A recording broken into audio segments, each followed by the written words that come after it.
first.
On. How do I turn it on?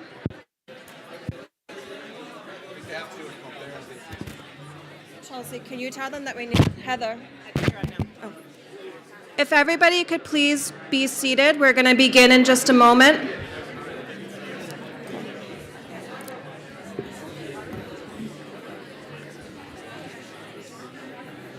It's on now. If everybody could please be seated, we're going to begin in just a moment.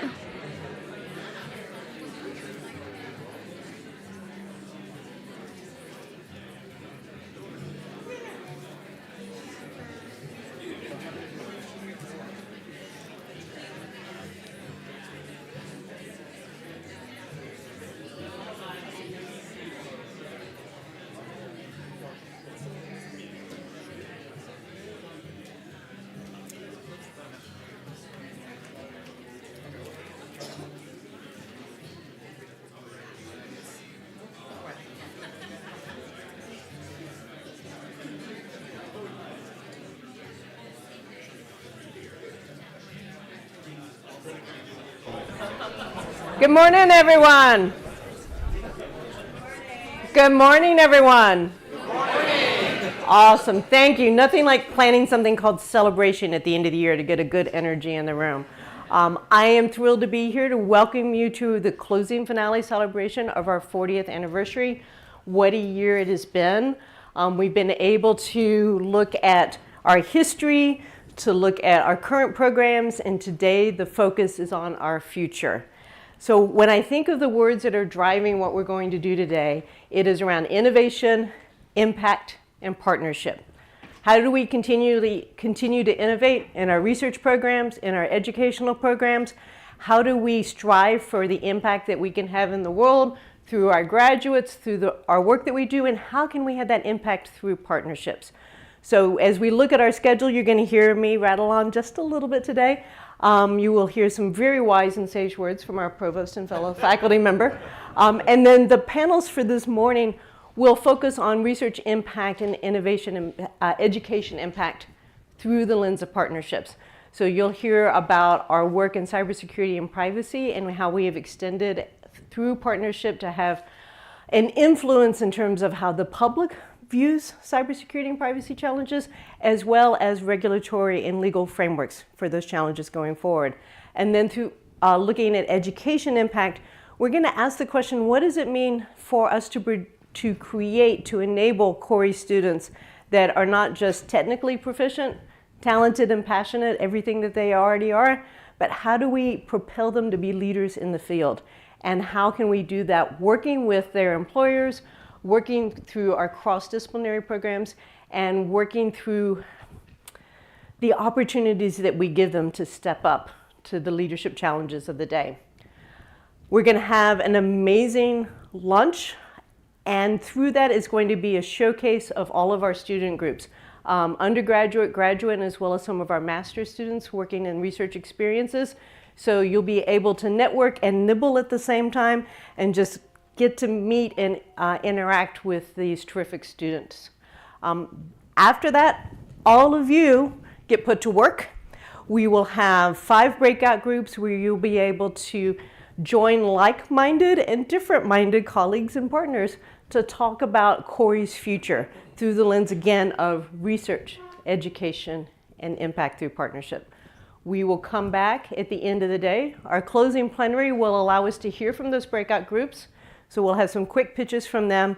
And then more importantly, we'll come back to our roots with our 40th anniversary by celebrating 10 individuals who are receiving our Khoury 40 for 40 award. It is going to be an amazing day. Thank you for your hard work. Thank you for your participation. And thank you to Provost Madigan, who is going to share his perspective on our activities today. Provost Madigan, also Senior Vice President for Academic Affairs, but the most important title for today is fellow faculty member in the Khoury College.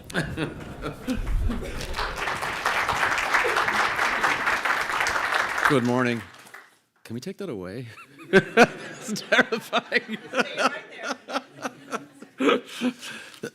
Good morning, everyone. Sorry, allergies. So, thank you for joining us today. I'm very happy to be here. I'm a very proud Khoury College faculty member. Happy to be here amongst colleagues. This is obviously a significant moment this whole year. 40 years is quite an achievement, and we're rounding out the year's celebrations with today's event. I want to extend a warm welcome to our partners, many of whom are here and will be coming and going throughout the day. Alumni, university leaders are here, faculty, staff, and students who are both here today in person and also remotely from around the network. I also want to recognize and welcome our distinguished 40 for 40 honorees. Thank you for being here today, and I think there are 10 of them here that will receive their honors today. This is, in many ways, a kind of a golden age for computer science. It's a very interesting moment for computer science. At this moment, Khoury College stands at the forefront of the discipline. For 4 decades, the college has exemplified commitment to research and dissemination of knowledge, reaching learners all over the globe. Khoury has fostered innovation, facilitated effective problem solving, and contributed to the creation of a better future that positively impacts us all. In terms of the moment that we're at, maybe. I think computer science has never been more important. We're at a moment where computer science might elevate mankind to great new heights, or it could destroy us all, truly. All this hype and so on around generative AI and language models and what have you, you might think it's overhyped, but it is truly an inflection point in terms of the capabilities that have just emerged in the last few years. I'll give you one example, and I'm taking this, it was actually quoted in the New York Times this morning, but I'm taking this from a paper that some Microsoft folks put on the archive last month, Eric Horvitz and company. So they posed the following problem to its GPT-4. And the paper is very interesting. It compares the capabilities of GPT-4 and GPT 3.5, I think it is the previous one. The improvements are staggering. And if that's going to be the rate of improvement over time, I mean, it really is kind of mind-boggling. But the article describes the following problem. You pose this to ChatGPT-4. I give you a book, 9 eggs, a laptop, and a bottle, and I ask you to please stack them in a stable manner. Okay, that's the task given to GPT-4. The answer came back, and if this isn't artificial general intelligence, it's pretty darn close. The answer comes back from GPT-4. Place the eggs on the book. Arrange the eggs in 3 rows with spaces between them. Place the laptop on top of the eggs. The laptop will fit snugly within the boundaries of the book and the eggs, and its flat and rigid surface will provide a stable platform for the next layer. This is truly kind of mind-blowing. And the implications for mankind. I mean, it's really, for the future of mankind, I think, are profound. Certainly for the future of work, for the future of many of the kind of jobs that are, form a large part of the economy, is certainly profound. So today's event will look to the future and the incredible research and innovation that is happening in Khoury and across our global campuses. From the early days, one thing that I think has always set Khoury apart is its willingness and thirst to innovate and generate impact. I am very proud of the many innovations and innovators that were recognized and celebrated at the 40th kickoff last September. I guess it wasn't in this room, it was over in East Village. As we close out this anniversary, the question that will be before us now is, how will Khoury College of Computer Sciences rise to the challenges on the horizon? How will Khoury rise to the challenge of ensuring that the kinds of breakthroughs, I just described one, are used for good and not for evil? How will we stay at the forefront of AI leading technology innovation, while at the same time advancing human wellness and equity and happiness? How does this College of Computer Sciences expand to bring in the needed expertise for our research and educational ambitions? We are only as good as the people in this room and the future people who will be in this room 10 years from now, 20 years from now. So we're in an extraordinarily challenging race for talent, and that is centrally important to the future of Khoury. These challenges that lie ahead of us they require action, not just acknowledgement that, oh, this is scary, this is challenging, but we need action. And Khoury College can be at the forefront with its extraordinary legacy of innovation and expertise. I think Khoury is incredibly well positioned to meet the challenges head on and to triumph.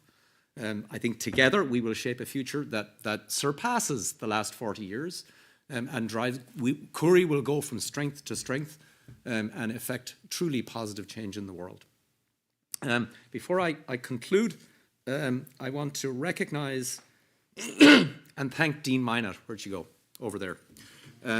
For her exceptional leadership. It is a real thrill for me to work with Beth on a day-to-day basis, for all of us to work with Dean Mynatt. She joined us just a year and a half ago, believe it or not. And I truly can think of no one better to lead Khoury into the next 40 years. That's your sentence. So congratulations for all you have accomplished together and all you will do in the coming years. Enjoy the day. Thank you very much.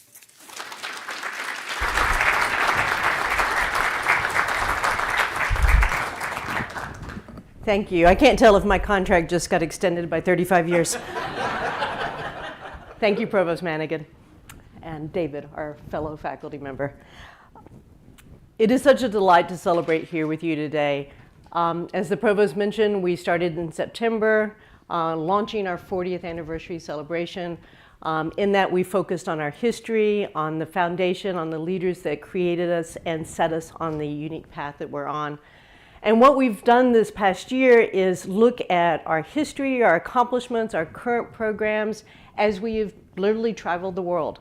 And it has been an amazing experience to engage with our faculty, our students, our partners in all of these different contexts. And what I can reinforce at this point is that all of those stops along the way, our distinguished lecturers, our panels, everything that we've done has continued to reinforce our mission and our core values of computer science for everyone. And the reasons for that are clear from the Provost remarks. You don't have to actually travel the world. You can just pick up a newspaper and read about the challenges with AI. Don't think it's going to break the world, but there's certainly some work to be done. You don't have to travel the world, but it's amazing to hear the request from our partners from all contexts asking for a more and more diverse field of computer scientists out there and engaging the challenges that we have. And diversity in race and gender and culture and geography, but also diversity in thought and interest and passions. Connecting not to just the field that I studied when I went to school, but how computer science intersects so many aspects of society, so many industries. And then finally, the unique role that we have as a university, where we focus not only just on consumer profit, on what can be sold easily in the marketplace, but how do we bring back to the forefront our attention to underserved communities, whether we're talking about First Nation population in our work in Vancouver, our economic development in our work in Maine, our underserved communities that surround our new campus in Oakland, are the populations that we work with every day here in the greater Boston community. That is also our obligation. It is not something that we concede to just the field at large, or certainly just with respect to industry. So when we pull all of this together, we beep at the screen to focus on our mission. So that we are resolute, not just that we're acknowledging it, but we are resolute that computer science is for everyone and that everyone should benefit from computer science. Which means as a community, we are driven to use the power of computing to improve all aspects of life for all communities, ensuring equitable access to innovation that empowers and safeguards all people. So what we're going to talk about today, again, impact, innovation, partnership, all comes back to this mission and what our next 40 years will be as the Khoury College of Computer Sciences.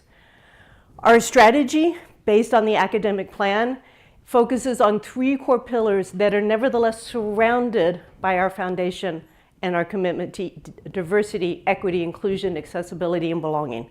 Those pillars being research, innovation, and impact, from the best scholarship in the world to seeing how that research plays out in today's commercial and computational capabilities, to education innovation that is accessible and actionable to produce leaders as our students go and join the field of computer science, to working across a global campus, a global network that allows us to amplify the power of that network, but nevertheless have deep local connections and local impact.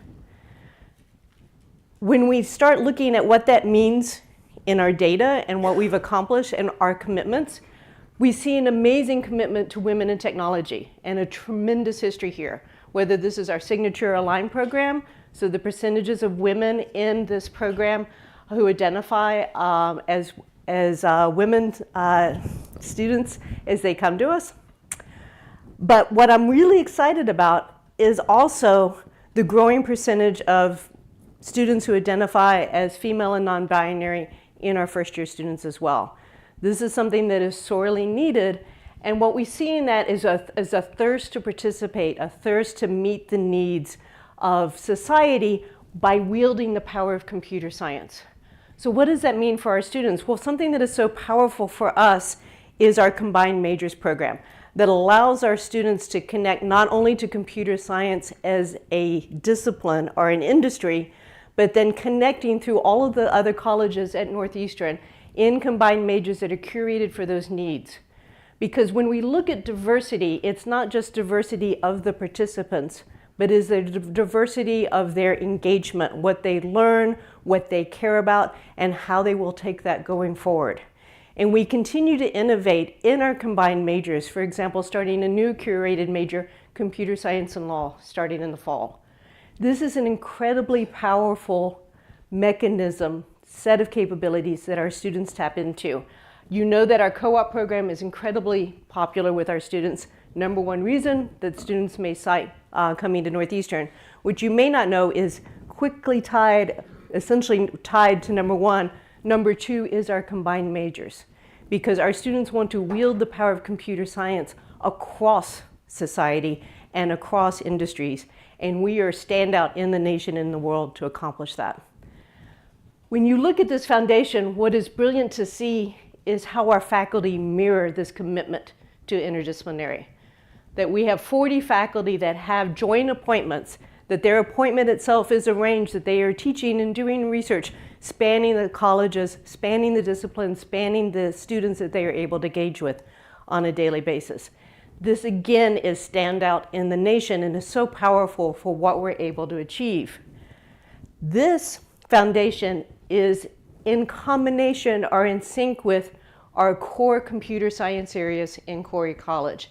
So when we look at our fundamental capabilities in AI, in visualization, software, programming languages, security theory, and more, what we see is this beautiful intertwining of faculty with interdisciplinary appointments that are connecting us to the other colleges and more, bridging back in and then connecting to also amazing stellar faculty that are working on the fundamentals. And what happens when you pull that together and then surround that by our activities and our leadership of broadening and participation in teaching innovation, there is really nothing that we can't do with this foundation. So the good news is that the results match the rhetoric. Whether you're looking at our rapid climb in CS metrics for colleges throughout the nation, or more in particular, you're looking at the successes of our faculty members. So I'm going to rattle off a few. Tina and Alan's engagement as senior faculty member in public policy and the connection to computer science, whether it is the propagation and the management of a pandemic, or whether it is going to the White House and trying to work towards the implementation of the AI Bill of Rights. Amazing leadership that our faculty are being asked to do on a daily basis. But not just our senior faculty members. You have Saif and David as assistant professors, Saif working on the future of work, whether that is online work or it is what it means to take and embrace a rural community that is moving from a mining industry into a tech industry. Or you have David's work focused on how do we create and support the next generation of research communities around generative AI, around these large language models. What can we do that is in complement to, not competition, but vitally important compared to what the largest industries are able to do now. And then we have our amazing teaching faculty. I don't know if Bethany's in the audience yet, who really exemplifies the mission of Khoury and her commitment to STEM education and bringing AI and other innovations into our field so that they can then be reflected in partnership with underserved communities for their future. And then I wanted to mention Matthew Goodwin because I've bragged about our faculty that connect out through joint appointments, but that is also matched with an ecosystem of faculty who are based in other colleges, but who are nevertheless joint with us. And Matthew, for example, brings amazing leadership in our joint program in personal health informatics, alongside the research that he does on technology with children with autism. These are just 6 examples coming from an amazing faculty. And just as an aside, one of the activities that I'm looking forward to, looking for Amy starting this summer, is telling more and more of these research stories that show how we are combining fundamental research, our engagement with students, publications, scholarship, and impact in the world. And that is what Khoury is known for and certainly will be known even more for in the next 40 years. So what is on the horizon for us? Well, literally the world. The ability to take this mission and amplify it across our campuses. And part of what was amazing in this journey of the 40th was recognizing kind of the individual spark and focus of our campuses. It's not Boston, copies. What it is incredibly different. So for example, we're in Seattle with this amazing commitment to women in technology, and we celebrated the 10th anniversary of the LIME program, which is where it was launched. Or we're in Vancouver, and we're celebrating how those students have a deep engagement with local industry in their master's research programs. Or then we went to Portland to understand the pivotal role that Khoury has there in the economic development and the deep investment in Maine.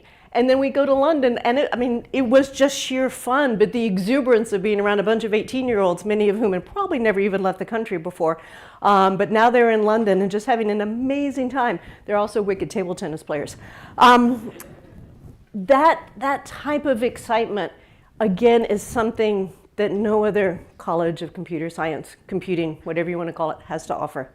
And how we can tap into that network through partnerships, impact, innovation partnerships, is going to be incredibly powerful. And so when I talk about partnerships, think of all of the opportunities that are ahead of us. Think of all the needs that are there in society for leadership in computer science. As good as we are, and we're good, it would be hubris to think that we could do it on our own. So a key question for us today, tomorrow, and going forward, but especially in today's event, is how do we partner with business, industry, and government, and nonprofits, and communities such that we can have that collective positive impact in the world? So that's why we have these amazing partners coming to speak with us today. That's where we're going to have them in your breakout sessions. And that's why we have great folks like Steve joining our organization. It is just going to be, it's so important for us to both recognize the power of that and to make those investments. So when I'm asking you about future investments, I'm not just asking you to tell me how many graduate students you need funded on a project. I know you'll tell me that. But what I'm also asking about is what are the partnerships that we need to steward, that we need to make happen, that we need to enable so that you can then have an impact in the world. Because, let's go back to the why, always the why. Our commitment to computer science for everyone through diversity, equity, inclusion, accessibility, and belonging. This is our commitment for our college going forward, because in the end, the greatest impact we're going to have are the students that graduate from our programs, the students that work in our labs, the students that go to London and then go to Boston and then go to Seattle. They are going to be the ambassadors. They are going to wield the power of our field going forward. And so I want to close this morning's remarks with just sharing a quick video that focuses again back to the students and not just our commitment as a college, but then their commitment and obligation going forward as a Khoury graduate. Today, I joined the ranks of computer scientists worldwide. I will remember that I remain a member of society with special obligations to all my fellow human beings. In Khoury College, our 40th anniversary means so much to us. And the tagline that we've used, impressive history, bold future, just encapsulates the energy around this anniversary. We look back across being one of the first colleges in the world in computer science. And we're the most rapidly growing computer sciences college in the world. And so as we close up on our 40th year and start to look to the future, the question now is, where do we lead next? When you look at Khoury College and our network of campuses, the sum of our campus network is not just the individual pieces, but it's what we can do because we can harness them together. We are in like an amazing community. Like I have friends from all over the world right now. We see moving our activities not just in the Boston campus, but also in Portland, in London. So we want really to generate a first vision of this kind that is completely global. And I think this is something that can happen only at Northeastern University at the moment. Our pillar around accessible and actionable education.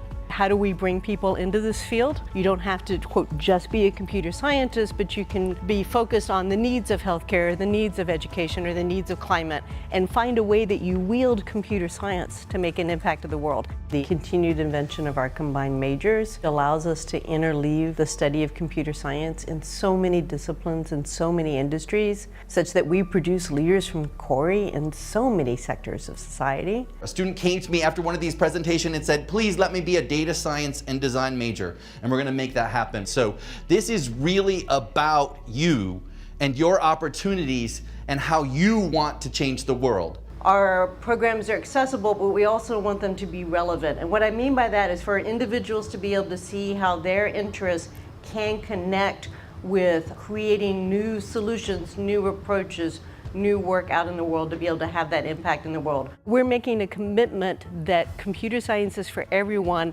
and because of that, there's obligations. You're not simply bringing in another set of trained engineers.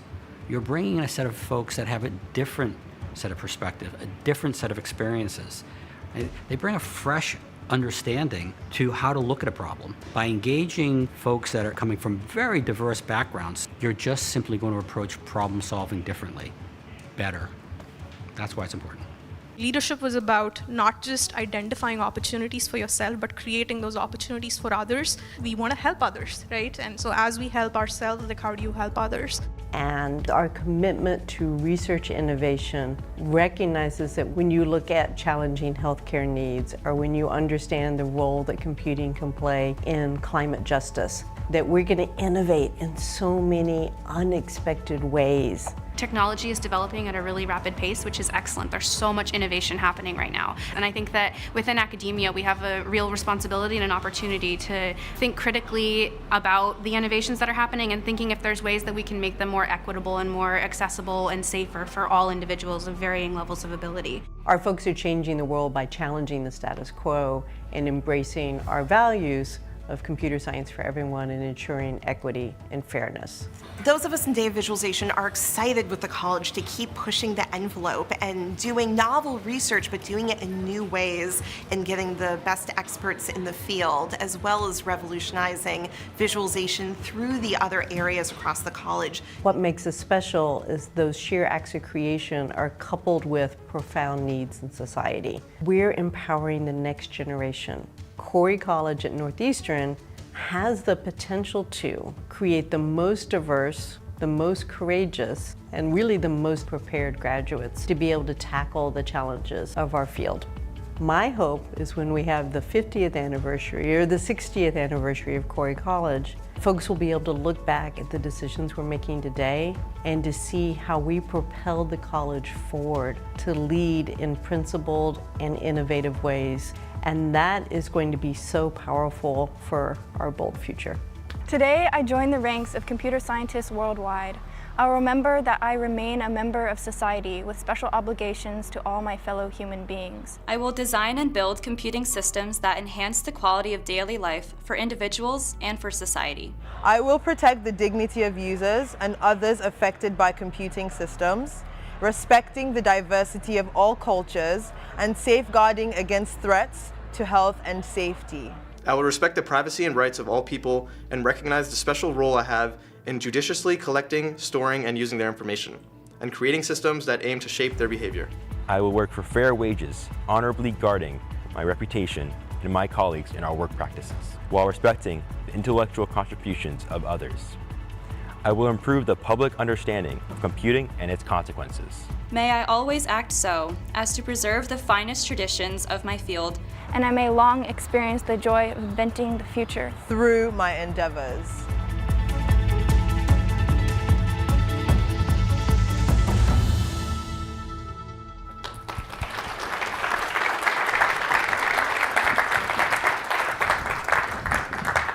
Thank you to Amy and Marissa and team for that amazing video. We're going to shift now to talk about those futures and to talk about the impact that we have through partnerships and to talk about research and education innovation. So I am delighted to bring up Dave Chavnas, our associate professor here and executive director for our Cybersecurity and Privacy Institute, and Dave will introduce our panelists and take it away. All right. Thank you, Beth. Thank you, everyone, for joining us this morning. Thank you, of course, to my panelists here. So in this panel, we're going to be talking about cybersecurity and privacy research and its impact. And so before I get into that, before we get into the panel, I do just want to say a word about the Cybersecurity and Privacy Institute at Northeastern. So the Institute, where I'm executive director, was founded in 2016. We have 14 core faculty, 5 affiliate faculty. Institutes at Northeastern are not just one college. You've heard a lot about interdisciplinarity here.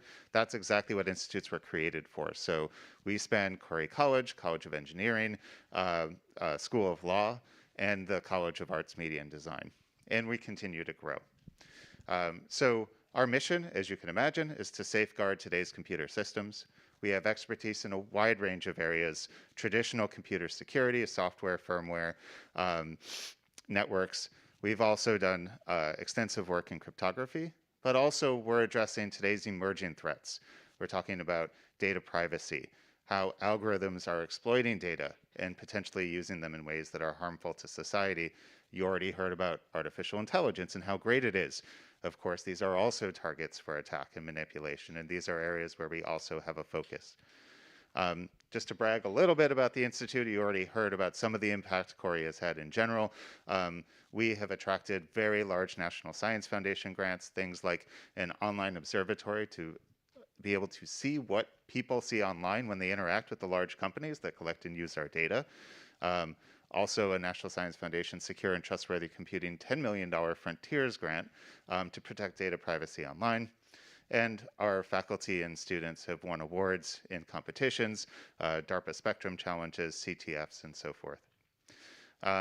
So generally speaking, as an institute, we want to have impact on the real world. We're not here to just publish papers and collect award money. We want to go out there and work with our partners.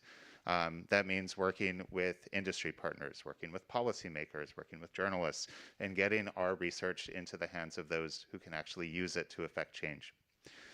So that is, of course, the theme for today. I am actually filling in for, as you already heard, Alan Mislove, who is now in the White House Office of Science and Technology Policy, and is not allowed to be on a panel with an independent agency like the FTC. He can't talk about all the great stuff that he's done, but I can do it for him. Includes, for example, work on understanding how Facebook was collecting data and using it in ways that they lied about. It was cited even in the Federal Trade Commission's $5 billion fine for violation of their previous consent decree. So we are actively out there as an institute, our faculty, trying to have impact on the real world. And today we're going to hear from our panelists about, more broadly, how cybersecurity and privacy research can have that impact. So I could spend a while doing the introductions myself, but what I'm going to ask our panelists to do instead is introduce themselves and not only mention what their role is, but also how they've used research to have impact in their organizations or professions. So we'll just go down the line, starting with Julia. Hi there, I'm Julia Angwin. I'm a longtime investigative journalist, currently writing for New York Times Opinion about tech policy. I am a huge believer in using the scientific method and the approach to rigor in data analysis that academia uses, and I want to bring that and have been bringing that to journalism. In an era where people are increasingly mistrustful of the news, I think journalists need to step up and work harder to show how they got the facts that they got. And I'm here in large part because Alan, David, Christo have been partners with me for more than a decade in helping me vet the work that I've been doing. I bring it to experts to say, hey, am I doing the statistical analysis right? Or sometimes use their data sets and findings to do additional work. So I feel like I'm not an industry partner, but I am a partner to Khoury and Northeastern, and really just thrilled to be here.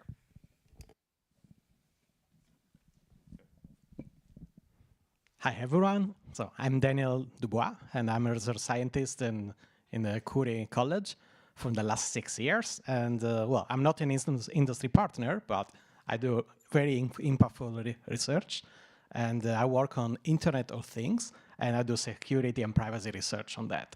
So this is a very impactful. For example, most of you have IoT devices at home, and some of you might be afraid of them because they are always connected to the internet. So who wants to have a microphone owned by someone else at home? So what we do is we study these devices by interacting with them every day, and then we see if they're actually sharing the data or not. And we have seen like many cases where this actually happens. And usually what we do is that we have our students, we train ourselves, and then when something bad happens, we will publish a paper. But sometimes what we find is so bad that even the press is interested in what we find. So, for example, like we have been like New York Times that was interested in some of our smart speakers that were actually recording conversations when you were not actually saying the word, which is like probably most of you are afraid of that. And I know people that will never want those devices at home. But most of you have cell phones, and maybe you have like Siri or something else like that that is actually listening to you. So everybody is really affected by this. And basically what we are doing is that we are exposing this and developing methodologies that can be reused and allow us to find more instances of these problems.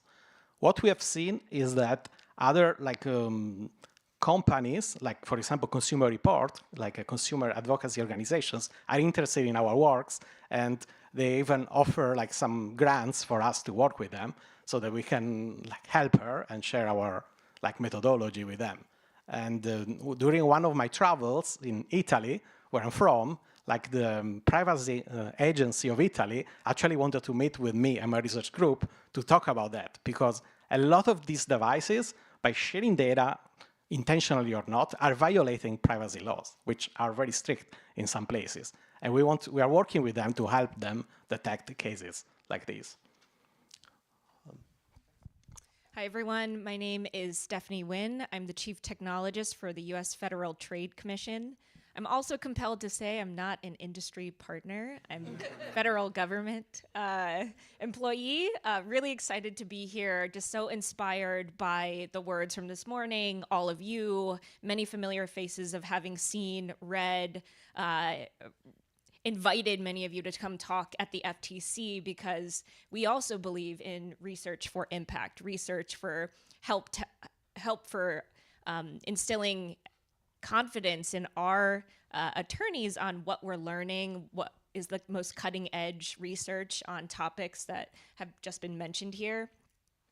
Starting out with a little bit of my background, I'm the daughter of Vietnamese refugees. I grew up in a household rooted in the idea of innovation for opportunities, for a better life. And that is something that really has stuck with me in everything that I've done. In college, I made my own major and called it Digital Media Theory and Design, which translation is really how tech helps people and how tech hurts people. So I've spent my winding career in different industries, academia, federal government agencies, research institutions really thinking about how does technology translate into these harms. So I spent a ton of time on the ground working with people, students with loan default getting crushed by their loan servicers, working with immigrants who are trying to navigate the process of coming to a new country, thinking about how small business restaurant owners are getting slammed with junk fees that they can't translate. And so in many ways, this has brought me here to the Federal Trade Commission, where our mission here is to fight unchecked corporate power and to focus on deceptive and unfair business practices. So very broad mandate. We govern an entire economy of matters ranging from tuna fish labeling to tractor supply manufacturing to big tech companies. And so I'm so excited and here today to kind of talk a little bit more about what we're doing. In February, the FTC announced the Office of Technology, a team that I'm leading with the best technologists in the country. And our mandate is sort of focused on 3 different areas. First is to strengthen and support our cases and enforcement. We are working directly with attorneys on the biggest cases of our time. Second, we act as subject matter experts to work with our friends in Congress, with agencies abroad, and with folks internally on translating complex black box business practices into something that we can use to enforce the law. And third, using our non-enforcement powers and tools to translate our words into bat signals, into the ecosystem, to work with many of you, to be here, to learn about what you're doing, to bring your knowledge into the agency, like I mentioned before. So again, very excited to be here, very excited to learn more and meet many of you. Thank you. Hello? So I'm not sure I should be on the panel.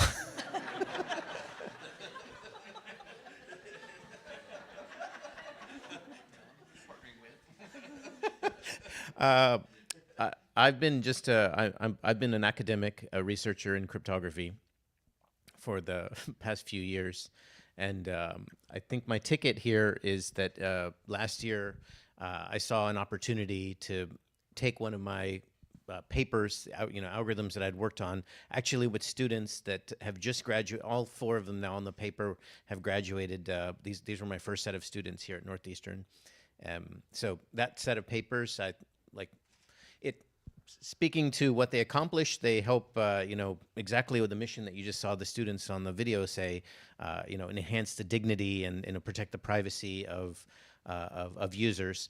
So I had that protocol, and I had an opportunity to meet some people at Google, some executives at Google. I pitched this idea. They were interested, so I was able to organize an opportunity, thanks to Beth, to work at Google to try to get this protocol incorporated into a pretty popular platform. And so that's why I'm on the panel. And that has been successful in some sense and not successful in another, and I guess we'll get to that later on in the panel. But that's me. Yes, thank you, Abhi. I was going to say not so much later on, because I think we're going to go right back to that. But I'll tell you and tell the audience why is Abhi here. I mentioned our institute really does focus on partnering with external partners. Some of them are in journalism. We work with policymakers, but we also work with industry, and we do a lot of that. That's a great way to have impact. And so I did want to start with a question to Abhi.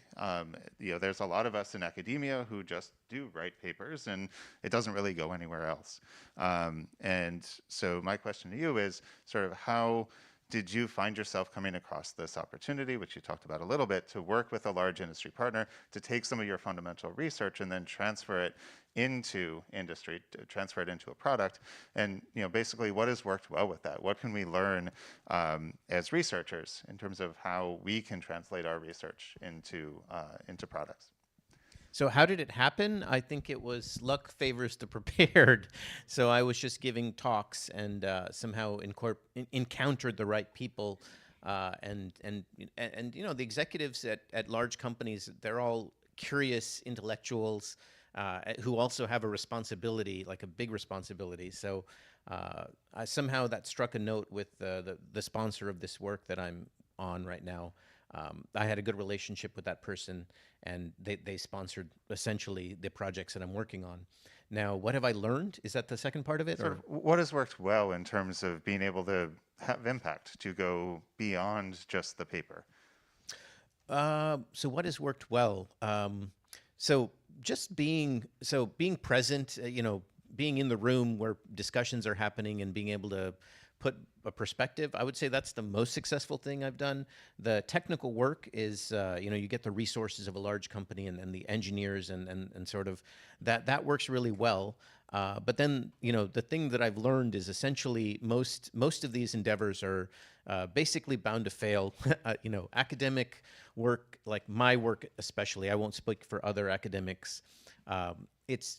We cut corners. We don't exactly talk about all of the corner cases that occur in the real world.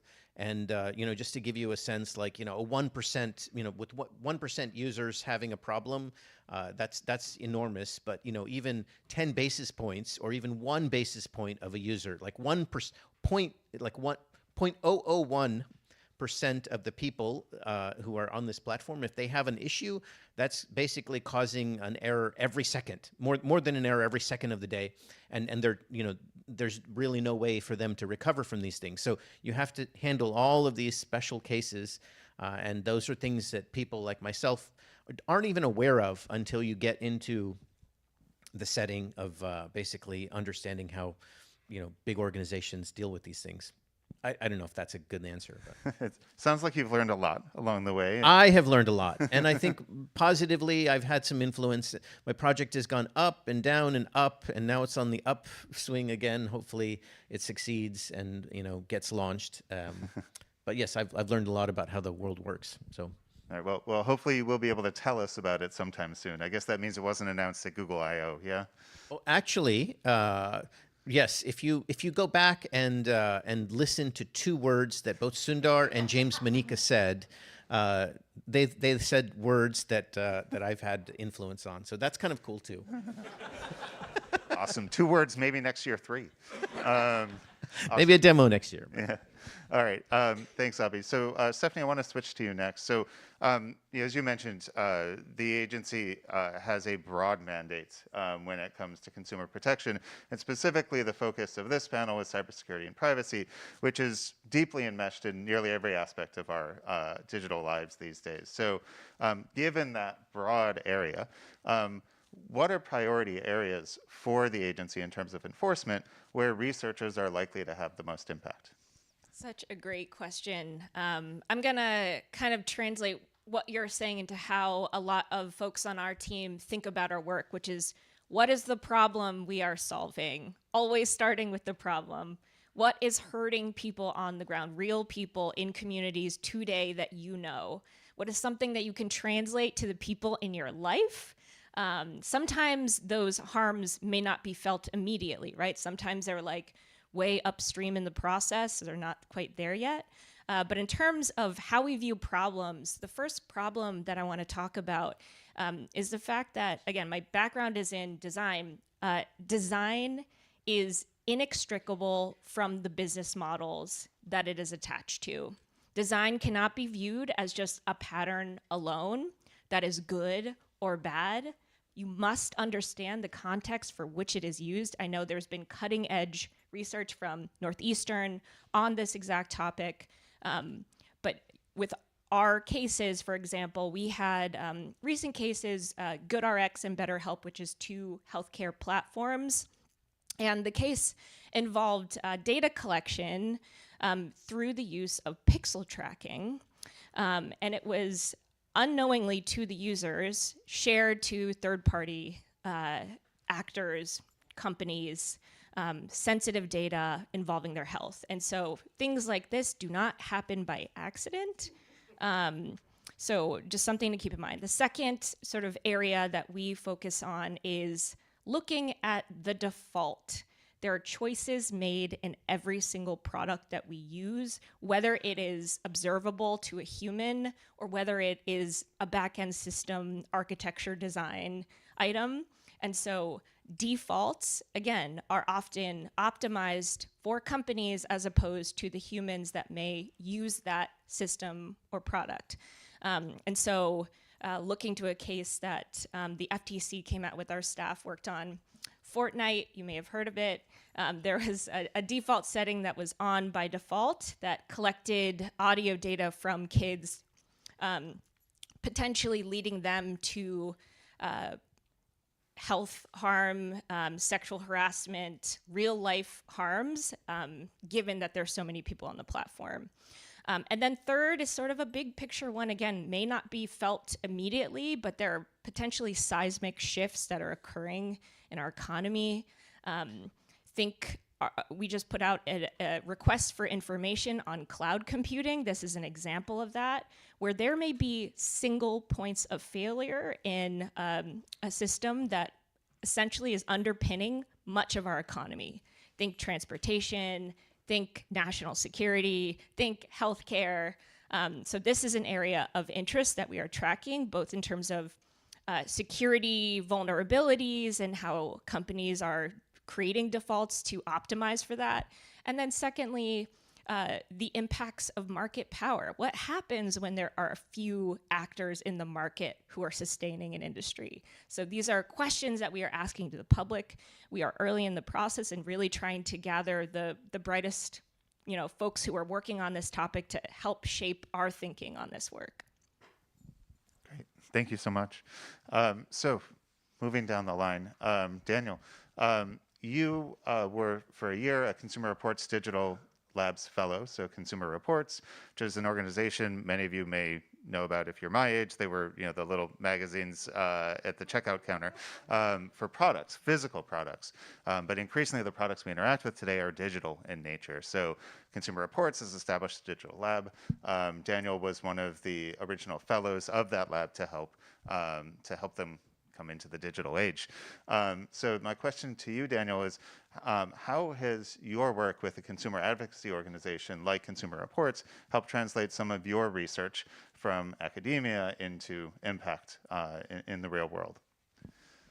So that's a really good question. So before I answer, I want to underline the word consumer of Consumer Reports. So just by this, you know that they focus on consumers, which is basically all of us. So what they do actually has an impact. They try to increase awareness of something, which is basically why what they do is actually so related to what we do. In the digital lab, they focus on IoT device and other digital products. And when I did a fellowship with them, I was able to work with them and share my knowledge, and also they were able to share the knowledge with me. The reason why this worked is that we share a mission together. So we both care about what these devices are doing. Consumer Reports cares because they want to tell people, well, if you buy these, you have these risks. This product is better than this other. So they establish some methodology to compare these products. But what we do in our lab, in the university here, we actually do something similar. We analyze this in a different way, these same devices, and then we can find out that, well, you have a risk of this or that. So the good thing is that these methodologies are not the same. They are complementary. So we were able to, by working with them, I was able to tell them, well, you can build a system like this. We did it here in Northeastern, and then they found out, well, that might work, and then they started to build that. At the same time, they told me, these are like the products that we test. This is how we do that. And then we decided to test the products. In my case, we were testing voice assistants and smart speakers, and we were trying to see if they were if the bad things we have seen doing research, they could happen at a scale. And then we did a lot of experiments for that. So what we have seen is that we've seen the situations where these systems were not behaving as people would have expected. And then I gave these results back to Consumer Reports. And the good thing is that when you talk with them, they give you some feedback and some perspective on how to do the experiments that you didn't think when you do an academic paper. And the second thing is that when you find something interesting, they will publish that. So there is like a faster way to increase public awareness and to let them know what's happening. Some of these results, if we put them in a research paper, the paper will not be accepted until there is a lot of innovation of the methodology. But sometimes we just want a simple answer. Can you trust something or not? So are you at risk if you use like this smartwatch or not? And then that's basically like the main benefit. And another thing about working with other organizations like Consumer Reports is that they focus on a lot of other things, and fellows like me were able to see what they were doing. And this like allowed me to work also on different things that were a bit beyond like cybersecurity and privacy. For example, we were like during the pandemic where I did a fellowship, there were like most people were transitioning to using like Meet and other like video conference systems, and then they were questioning, well, are these systems working the same for everybody or not? And then we did some comparative studies in the different contexts in the past, but this like gave us the idea to, well, let's test these systems with a lot of voices for like people from different genders and other characteristics, and then we have seen that they don't behave in the same way. There is some sort of kind of a bias and that makes these products better for certain categories of people than other. And this is the type of like interdisciplinarity that actually we want, so that we can make an impact and use the techniques that we learn in one area and apply to another. And I learned a lot of this experience, and Consumer Reports also, they learned from me, and we both made an impact to the public. Great, thank you, Daniel. Julia, last but not least on this row. So what I found is your work through investigative journalism and what we do as researchers just shares a lot in common. We apply the scientific method, we try to find impactful problems and then publish about them. But also, if we just publish it and leave it out there for people to read, sure, people get some awareness, but that doesn't always mean that anything changes. So what's been your experience through the markup and through other experiences in your career to transitioning or translating those stories that took an enormous amount of effort into actual impact, actual change in the world? That's such a good question. I would say that like one thing that it might look from the academic side point of view like, oh, we're all getting all this impact over here in journalism, but I would say that most of the journalists I talk to, we spend a lot of time talking about how depressing it is to write something and have no impact, especially when you show something so clearly that is so clearly wrong and then nothing changes. So I always try to counsel the reporters I work with, like, look, it's a long game. You don't always get impact right away, but putting this information out into the public is a service. It does change the discourse. It does lead to changes. I've had many times stories that I've written a decade ago, there will be some sort of change. I remember when I wrote about how there was a smart TV out there that was being marketed, and it said in their privacy policy, like, we plan to sell all your data about everything you're watching to advertisers. And it was actually just all out in the open, like they didn't require any investigation. And it said in their SEC filings, like, we're gonna make tons of money off this. And so, it took a while, but there was like an FTC case, and then they eventually, like, I think almost 5-6 years later, ended up taking that off the market. So it does take time. But when I wrote the story, everyone was like, oh, that seems bad, and then moved on, And so there's always like this sort of time that it takes for things to happen. But the thing that really has led me to be doubling down on data-driven journalism and the scientific method is I do believe that data is the currency that causes policymakers to act. So a very good example of this is a story when I was at ProPublica. So I was looking at something that had been written about quite a lot in academic circles, which was the rise of things called risk assessments in the criminal legal system. So essentially, across the US, in every jurisdiction, they use these algorithmic instruments to determine the riskiness of people that are either up for pretrial release or for sentencing or for parole. So at various stages of the legal system, they would make an assessment of how risky this person is. And so I looked at this, I think this was about 2015, and I saw there was tons and tons of literature. Actually, all these legal scholars had written that the kind of questions they asked in those risk assessments were definitely proxies for race. And so they were going to be, by definition, the answers were going to be racially biased. So there were going to be different answers for different racial groups. And there was actually the Attorney General at the time, Eric Holder, had given a speech saying, these look like they're going to be perpetuating the racial bias that we already know exists in the criminal legal system. And he had publicly called the U.S. Sentencing Commission and called for them to do an investigation of the racial bias of these systems. So I read all this and I thought, I wonder what's going on. So I called up the Sentencing Commission and was like, are you going to do the study that Eric Holder wants you to do? And they were like, no, we got a lot of other things. We're really busy. And so I was like, I guess I'll do it. So I went, and it took a lot of time to collect the data. So essentially I went and looked around the country, where could I get data about these risk scores and how they were working.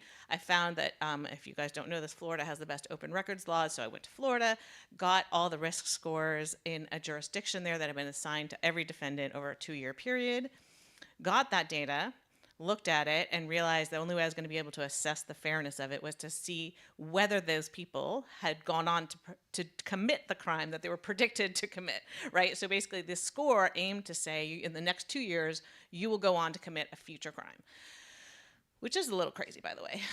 And so I had to scrape all the records from the public, system that showed who had been arrested for what, and then match them to those scores, which was, if anyone knows, you guys are all computer scientists, as a huge scrape and a huge join based on only birth date and name. Totally gruesome. Do not recommend. But out of a data set of 18,000 people, we were able to get 7,000 clean records of people where we could say whether they had gone on to be arrested for a future crime in the next 2 years. And then when we looked at that data, we found, big surprise, it was racially biased. So Black defendants were twice as likely to be falsely listed as high risk compared to white defendants, and white defendants were twice as likely to be falsely labeled as low risk compared to Black defendants. So there was a huge disparity in the error rates. Now, I will say that this article was sort of a win and a loss. So basically, in the computer science community, it created an incredible field of research. I have more citations to this article than my husband, who's a professor at Columbia. And so I lord that over him every single day. But it created a whole field of research about algorithmic bias, much of which pursued by faculty here. It has led to a lot of questions and understanding in the computer science community. However, in the criminal legal community, there has been no change. This algorithm is still being used. This was almost 10 years ago, 8 years ago that I published this story. There has been some recognition that these algorithms could be biased, so occasionally states will pass laws saying those algorithms shouldn't be biased. I don't know, that seems like a win, but not really, because there's no independent testing of those algorithms because it's very expensive. The jurisdiction that I tested in Florida, they were so happy I was doing this. They were like, we can't afford to spend a year compiling and joining all this data. We don't even know if it works. We've been using it for 10 years, by the way. They were totally happy to use it, but had no idea how effective it was. So I guess what I would say is that putting the data on the table changed the conversation. So there had already been lots of conversation about how these were potentially biased. Putting a data set out there led to replication. So academia replicated my work and was able to validate it. And so that was really important. That led to a lot of policy conversations in the computer science field and also in policy circles, although it hasn't led to a lot of legislative outcomes. But I do think that data made it concrete. Whereas before we had the data, it was just a conversation. And so that's why I believe in data-driven journalism, because I think the conversations these days, as crazy as it is out there in politics, we still do want to ground it in evidence and in data. And so the more data, I view my job as bringing data to the table so that the conversation can be better informed. That's a great story, and also a great segue to the next question, which just keying off of organizations not having the resources to do the kind of work that you did. Stephanie, you mentioned the creation of the Office of Technology. And so obviously in academia or investigative journalists, we can independently go out and do some things, but I would imagine that the Office of Technology would allow technologists in the agency to look into similar types of things. So I guess my question to you is, we look into the audience, and there's students, there's researchers, there's people who might want to become researchers. How can cybersecurity and privacy researchers interact with the Office of Technology, and what are ways that you're sort of planning to be able to use the Office of Technology to have impact in areas like Julia mentioned, but just beyond, in terms of being able to do the kinds of investigations that previously weren't resourced? Something that a bunch of the panelists up here have mentioned is this theme of things move fast, and we need to have the people in place, the processes in place, and the right outputs in order to try and see the change we want to do to shift incentives in the marketplace, right? And so for us, one big question that we are thinking through as we're building out the team is, how do we ensure that the folks that we hire are able to nimbly move when traditionally, right, academic publication timelines and processes we'll see many cycles of new technologies by the time that we've wrapped our minds around it. And so in general, I would say we need people who are on the beat, like people who understand new technologies as they emerge, generative AI, as many of you have talked about already. And I think being okay to not have all the precise fully formed answers yet. What questions should we be asking as a regulatory agency? And so I would say the most helpful types of information that we would love to see from outside researchers are, number one, the harms, concretely. How are things happening to people in the world, and at what scale? And how do you know? What information is out there? Number two, potential targets, like who's doing this stuff? How can we grapple with what the industry is kind of seeping into? The fact that we went from 0 to hundreds of millions of users in months is insane. And so to get a better sense of like, where is technology kind of impacting different types of industries and sectors and communities is something that's important to us. And then third is just that process piece. Like, we want to talk to you all. We want to have conversations with you before everything is fully baked. And we want to know what you're doing. So, if there are ways that you can get your information out into the world in a way that, asks questions, gets at some types of themes that you're seeing, helps us understand what we should be looking at. Those are the types of things that are really, really helpful. Great, thank you. And then following up again now back to you, Julia. You mentioned, data-informed journalism and that being incredibly important going forward. One of the challenges is that as we measure systems, we're typically, applying the scientific method. You sort of measure the system. You look for the same answer to come out, either all the time or often, to be able to draw a conclusion about, is the system biased or not. We're increasingly, however, moving into a world where the models are constantly changing under the covers. We don't see what the models are, they keep changing. We talked about earlier today generative AI. So now the data that you're investigating is changing and may be made up. It may just be complete nonsense created by a chatbot. So my question to you is, what are the challenges for investigative journalism in the face of this sort of new way of doing things, and how do you see going forward in this environment? That's such a great question. I mean, first of all, I want to build a nonsense meter, obviously. Don't we want like nonsense level for all of our generative AI? Yes. So I have dreams. But I think like the thing is that we're moving into a world of what I would call dynamic outputs, right? And so, but I would say that is okay. It's a little bit more okay for journalists, because journalism is always sort of just taking snapshots in time of a dynamic output. Like, what is war reporting? You're taking a picture at a moment during a dynamic situation. And so I think journalism has this tradition of witness, right? Where we are here to witness these moments on behalf of the public. And I view the work I do as sort of essentially that war reporting inside the computer, right? So it's like basically, it's a war in here, I'm taking a lot of pictures. And so essentially, I want to take those pictures, and I know that they will be static and they won't be the full representation, but they are on behalf of the public that can't see inside at all, right? And so I think that it's important to accept the limitations of the work that I do, and also additionally, use computation to automate it. So the nice thing is that I can do persistent monitoring by automating some of those pictures that are inside the machine. So one project that I did when I was at the Markup, a nonprofit newsroom that I founded in 2018 that I've just left, basically we did this year-long study of what was going on inside Facebook's algorithm. So everybody's always asking, what is Facebook's algorithm doing? We have no idea. Why is it showing me this? Why is it showing me that? So I decided, like, okay, the only way to really take a really hard look at this is to essentially do survey research. So to build a national panel that is representative of the United States population. So I worked with a survey research firm, got them to have those people who are paid to participate in this survey. They installed a tool that we built, and it allowed us to constantly monitor their Facebook feed.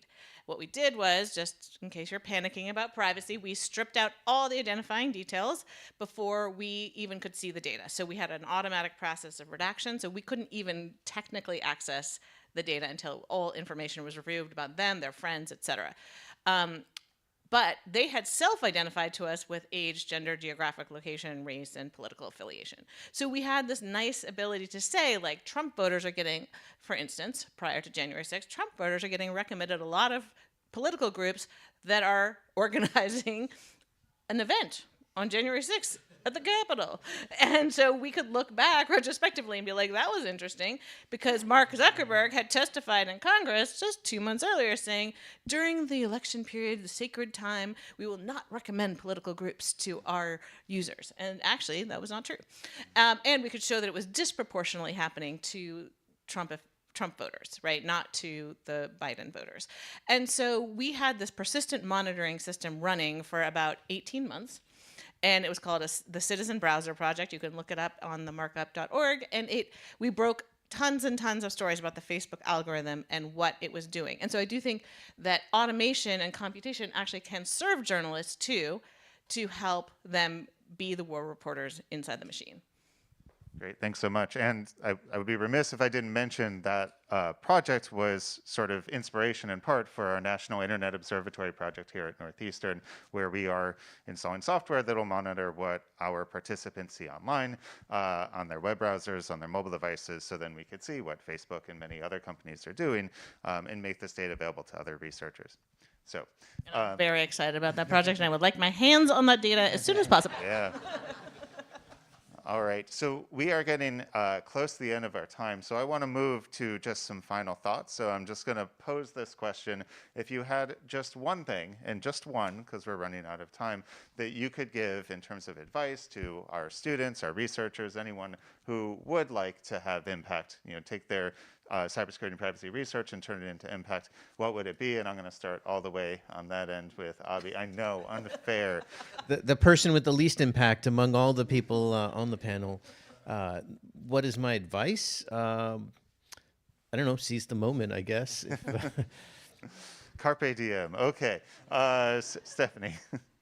Mine would be to follow the incentives if you actually want to create change. What is actually going to shift people's incentives? Thank you. So my suggestion is, like, if you want to have impact, set some goals, impactful goals, then do some steps to achieve them, and then, like, during these steps, you might learn something, you might fail even twice, but then if you commit to that, eventually you will achieve it. Thank you. That's such a hard one. I guess the real thing that I believe is that it's all about persistence. It's just never give up.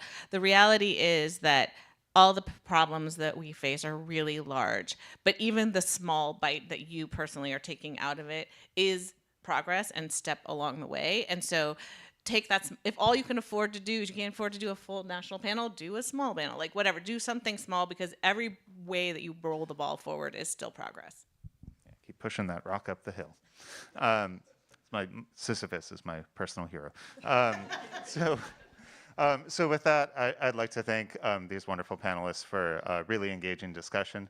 I want to thank Beth for organizing this event, and thank everyone in the audience as well for being here. And with that, we'll conclude this panel, and I believe hand over to the next one. Hand over to Beth. All right, thank you.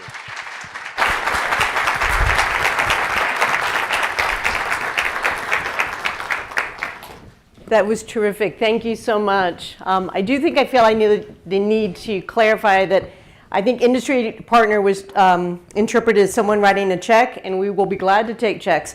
But what we value here are the organizations and the people that we partner with on a daily basis across many industries and many sectors. And I think the comments that we heard today are perfect examples for our values and for just the amazing work and impact that you have in the field. So thank you again.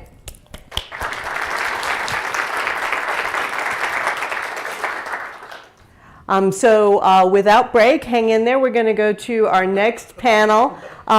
So you heard in the video our students and as well as myself reciting our Khoury oath for entering the field of computer science. That is just one of the many inspirations that this panel is going to grapple with, which is what does it mean for us to continue to innovate around education for our students to step up as leaders in the field. I'm going to turn it over to our Senior Associate Dean, Ben Hascott, who will introduce this panel.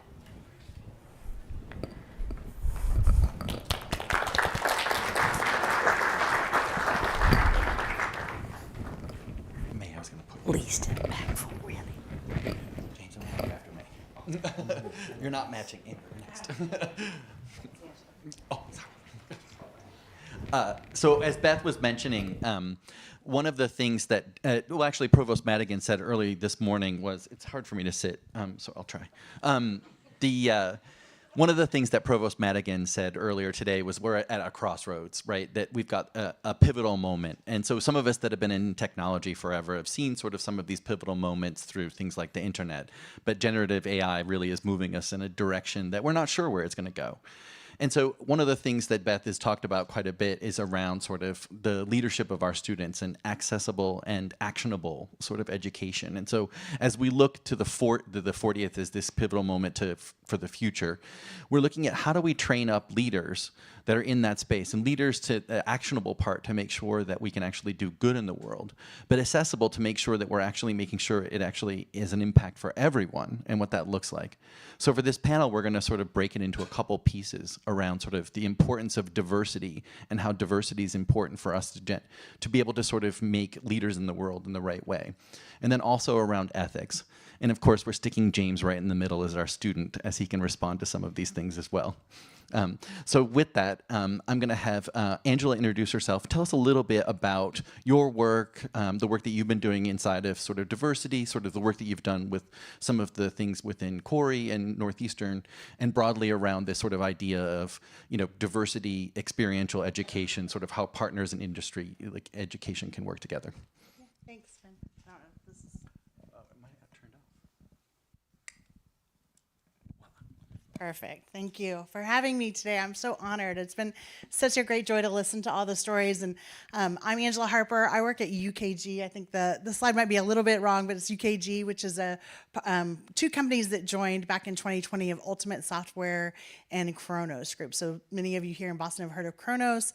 We build human capital management software and workforce management software. That's a fancy way of saying HR software.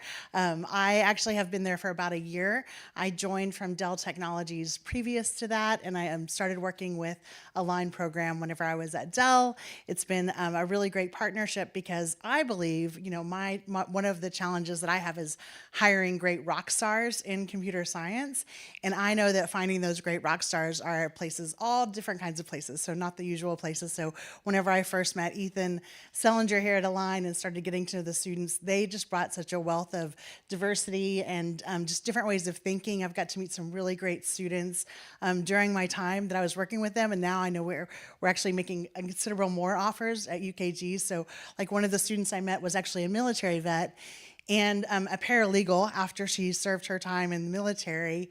And then, but as a paralegal, she was always being asked to install the software. And so she decided to go back. She was like, well, why don't I'm not the technologist, right? Why am I not getting my CS degree? So she went back to get her computer science degree. Very, I would say, you know, she was older than a lot of the other students. So I was like, hey, do you want to come be an intern with like, you know, younger students? And she was all game for it. And that really, I love that growth mindset. And I think that's one of the great things about having, you know, students from different places is they're a little bit used to having some adversity in their lives, and they have that growth mindset, and they can overcome a lot of the challenges that we have. So, so I actually started a class at another college, and been able to teach in the Align program as well. But the class that I taught was at Morehouse, Spelman, Clark, and in Clark, Atlanta, and Morehouse and Spelman. So, and it was I was actually teaching sales engineers, which is not quite computer science, but it was people that align with sales and technology. So marrying those two things together. And it was a really great program because I realized as I was in the classroom with the students and even with the professors, I could tell the professors were a little bit like, who's coming into my classroom? Why are they teaching this class? But the professors started to learn things, right? Because every company has a little bit different way of what they're looking for. And there are lots of different roles in those companies that a lot of the computer science faculty weren't even aware of. So it was really great to be able to tell students about other opportunities that they could go and pursue, students that may not have those connections and networks, but also to be able to have students help us to learn like what they're learning and be able to kind of have that partnership together. So it was a really great opportunity for me, and I look forward to doing more of that with the program here. May, will you introduce yourself? And will you also tell us a little bit about your role in diversity, and then building off of what Angela was saying around really sort of building out a leader and why diversity is part of that. Sure. My name is May Olatoye. I'm a senior product manager at AWS. I work within the hybrid space, so everything you think of that's in the cloud, just think of the opposite of that. We're basically trying to bridge the gap for people that are working in that space. So I actually grew up in England. I went to the University of Manchester. I got into computer science because, fortunately for me, I was surrounded by a lot of people within my family, within our networks, that were into computer science, and I saw people that represented what I looked like. And so from that perspective, representation did matter, and well, it does matter, but that helped sort of fuel my curiosity and interest, and I completed my degree in Manchester. So fast forward, I've worked across different industries, and I think what I've seen that's been a constant is the fact that when you're able to bring diversity of thought, which can be represented in different ways, so even having a mix of international students, different genders, etc., that's allowed you to be able to really foster innovation, because you're put under pressure to consider varying perspectives to get to a better outcome. So at AWS, we really are very aligned to the Align program because it allows us to actually take action on those fundamentals that we believe in and bring parity within the workforce. So we've been working with you for the past, since 2020, and the program has grown in terms of the number of applications. I believe we're at our highest level of internships this year, just over 40 people. And what we're able to do from that is, if it's completed successfully and we extend a full-time offer, we also think about the fact that there are barriers to people from underrepresented groups getting into STEM and technology degrees, etc. So we're able to think about, okay, what are these barriers? Is it a cost barrier? And then we alleviate some of that by actually funding the final semester of the applicant should they accept the full-time offer to join AWS after.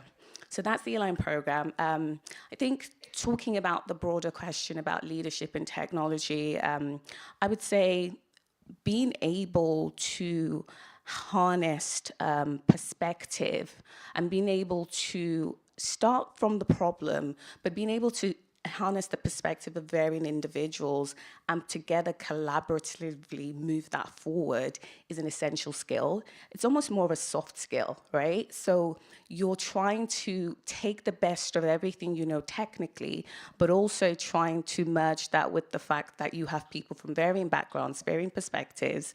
How do we evolve the idea and come up with a better solution? And I think you saw our VP Wayne there earlier talk about it's just better to have diverse thinking, and that can be represented in varying ways, as I said earlier. So I think it's really being able to develop that skill of bridging the gap, of being able to work with different kinds of people at an international scale level, different types of backgrounds, and harness the best of the ideas and bring them collectively together to move it forward. Thank you. James, will you introduce yourself? You're a bit of a leader. I'm expecting you to take over my job sometime very soon. So will you tell us a little bit about some of the leadership things that you've done and a little bit of a student perspective on some of the things that we've been discussing this morning? Sure, yeah. So my name is James Chang Davidson. I'm a 4th out of 5 years computer science major here at Khoury. To be completely honest, I came to Northeastern as a film studies major, and very intentionally had a bit of an epiphany and switched to Khoury, computer science. Much happier, would never go back. But I actually also decided in my extracurricular activities that I would intentionally not pursue Khoury clubs. And I spent the bulk of my time here at Northeastern in a club called Northeastern Electric Racing, which hopefully you'll be able to get to see during the lunch and see the electric car as well. But I intentionally wanted to get a more interdisciplinary educational experience by immersing myself in students that were not like me and not having the same studies and the same classes and things like that.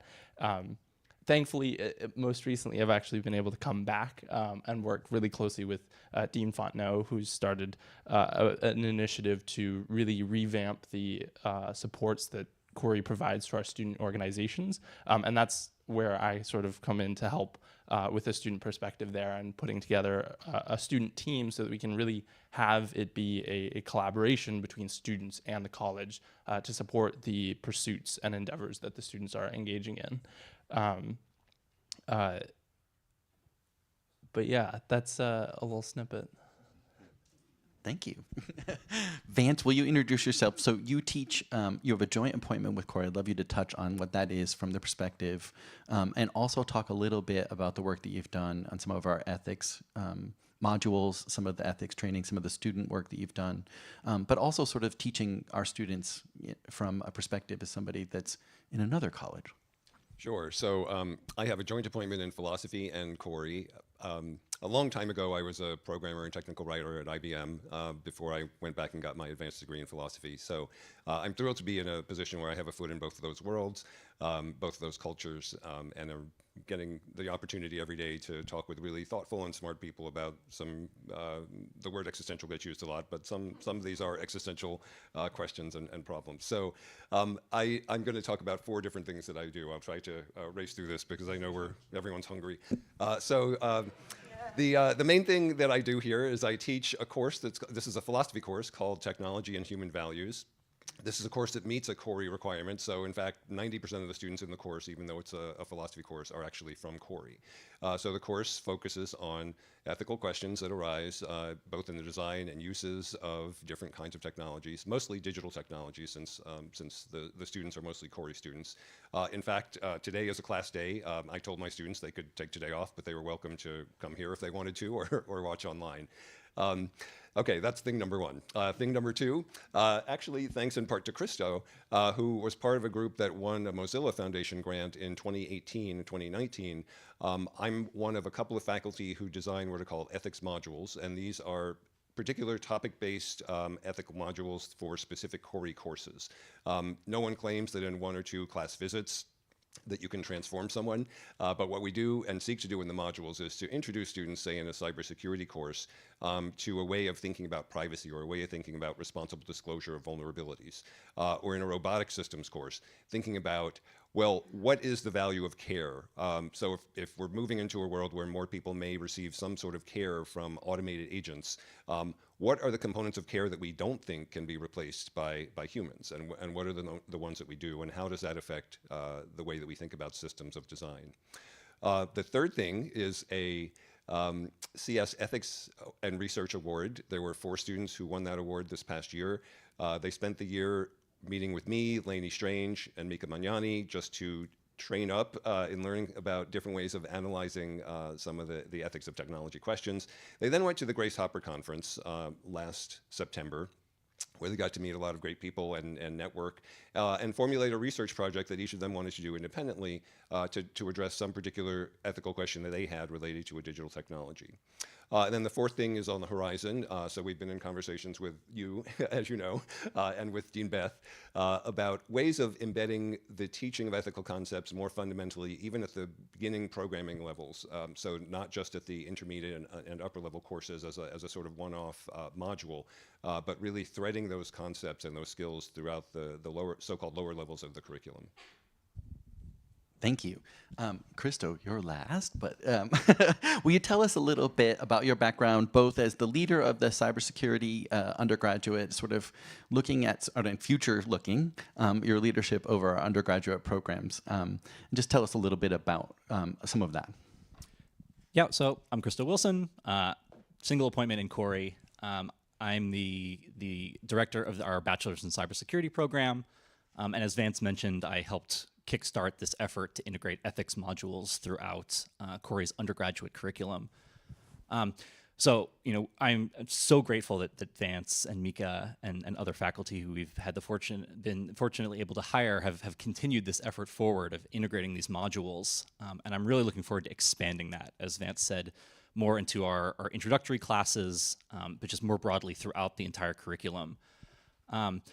When Ron Sandler and I applied for that grant from Mozilla, we had some concerns initially about that effort. One was, would faculty accept this? We were saying we would like to bring ethicists and philosophers into your classes and take time away from technical topics to talk about the values laden in these technologies.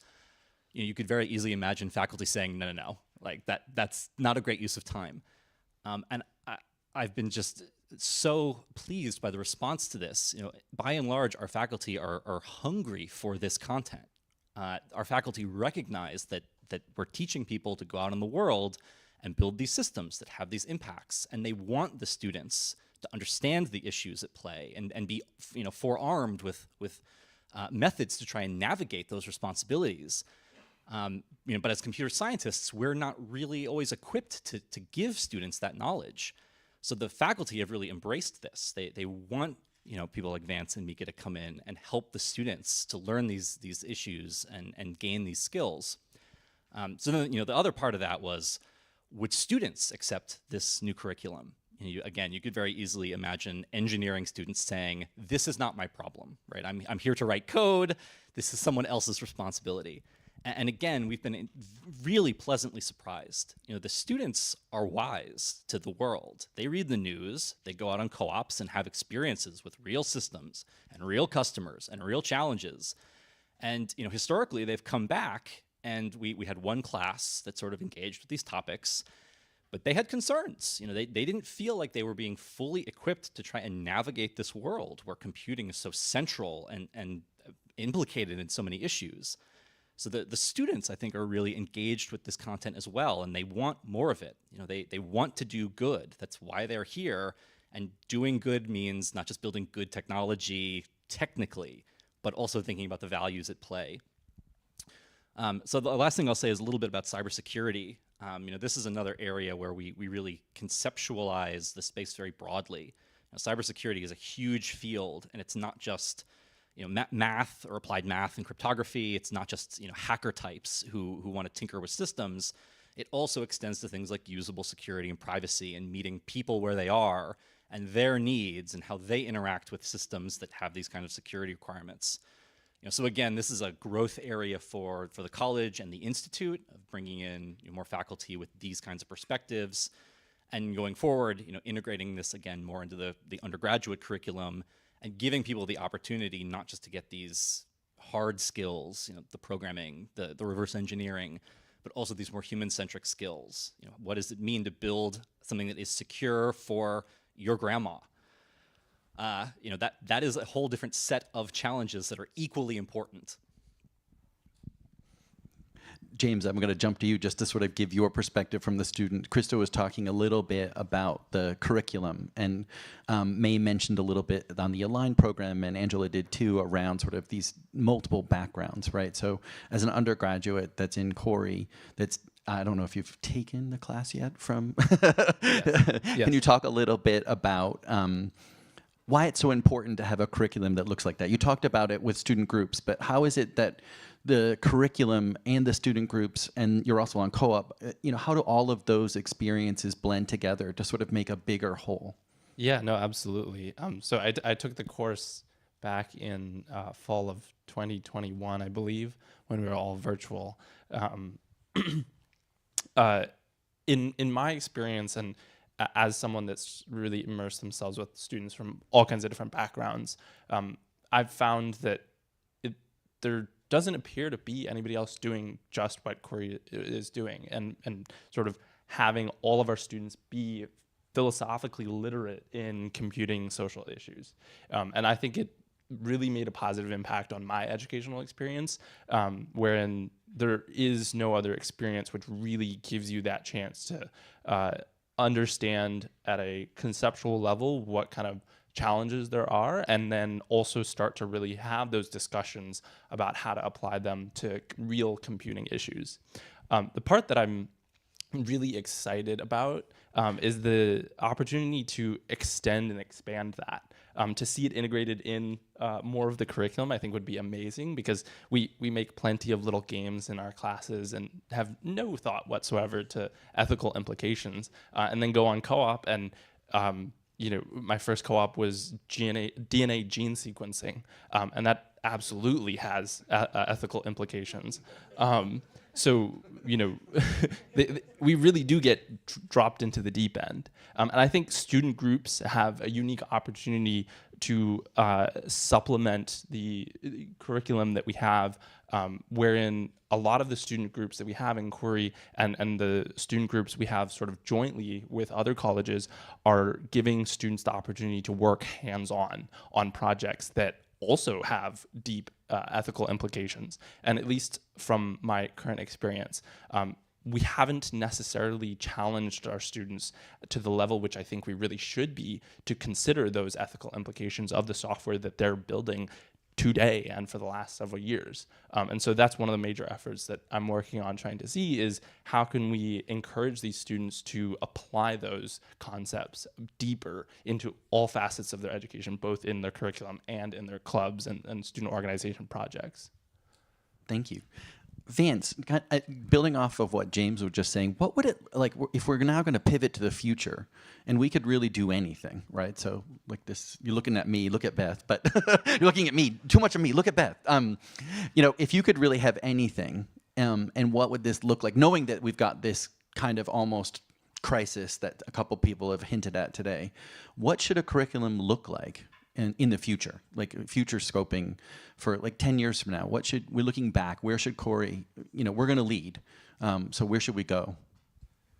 So thinking specifically about it from a Khoury context and not just a generic CS program context, I think building on the current strengths that we have is essential. And so to go back to what you were suggesting, James, feedback that I've gotten from some of my own students parallels what you've suggested, which is many of them feel eager, ready, refreshed by these kinds of ethical conversations, but then totally unprepared by us for the world in which, the world of work. And that's not to say that the academy is not the, quote, real world, but it is to say that the incentives are different. And so understanding and being ethically, having ethical discernment may not mean very much if you're the person at the bottom of the organizational chart. So learning more and us giving students more skills, I think, about where do you find allies in an organization? What are some of the ways in which you can convince people that you work for that, in fact, ethics is something that we all do already care about, and it's not just a matter of scolding people or wagging your finger in their face, but ethics really, at its best, is a way for us to live up to the aspirations that we have. And so framing it more in terms of opportunities to demonstrate your ingenuity, right, rather than constraints that are ruining everyone's fun, I think is really important. The other thing I would suggest as well is, and I made this point last week in class to a couple of students, so I apologize for those of you who are hearing this again, but really thinking about going into government, thinking about going into public policy, thinking about going into nonprofit organizations as places where, again, you can put your skills to service in places where they're really needed. The final thing I would say is, about curricular reform more generally. I think it's always great to hear from people who are already out in the working world or already out in the policy world and just making those sorts of visits and presentations a kind of regular aspect of a student's education. Especially, we have such a rich and deep pool of Northeastern alum, so even if we just drew from that pool, I think, again, that has a kind of credibility that even the most beloved faculty member isn't necessarily going to have. And Christo, just to build off that, I want to ask, as we train up students to get out into the world, what are the ways that we can be thinking about, again, thinking future around some of the things that Vance just said around building students to be sort of citizens, working in the community, sort of. Can you speak to that and what that looks like for us in the future? Yeah, so in some respects, I think we are making progress. So we have this educational program. It's built around something called value-sensitive design. It's a set of tools for recognizing when values are at play, who are the stakeholders, and then how to try to navigate trade-offs and ultimately build better things, right? So that's good. Where I think we need more work and where the challenges lie is helping people choose career paths, and when they're actually out in the world or like in a particular job, affecting change in the workplace. So as Vance mentioned, one thing we have to do better on is not necessarily steering everyone to industry, right? There are other opportunities for people who do tech. Tech is everywhere now, right? Incredible opportunities to do things in government, whether that's a regulator like the FTC, or for cybersecurity people, right, in national defense. But even like nonprofits, there's whole ranges of the economy that we would not have thought of as tech 10 years ago. They're tech now. Those opportunities are there. So bringing those to the fore, highlighting those opportunities to people, showing them that there's different opportunities and ways to cause change in the world. I think that's really important. And then thinking about industry, I think that's the even bigger challenge. People want to go to the big companies. They want to go where they're going to have resources and opportunities to work with data and big compute. But those are also the institutions that are hardest to change. So what does it mean to live your values at a place like that and affect change? That's bigger than Khoury, but it also kind of starts here because we're supplying the engineers. So we have to be at the forefront of that. I think that's like going to cue up Angela and May really well there. Maybe I'll pick on Angela first, and then I'm right back at you, May. But what Christo's right. There are so many companies. These big companies. Our students come in. They want to work at these big companies, but they do have core values, and they do want to make change. They are excited about that. But you're excited about that too, right? And that's some of the work that you do. Can you speak to sort of again future? What does the future look like when we're training up these diverse students when they're there? How does the company support them? We talk about curricular change. We can't do that without you either. So Right. Can you speak to some of that? Yeah, absolutely. I think, a lot. I completely agree with everything that you were saying, and we do want people.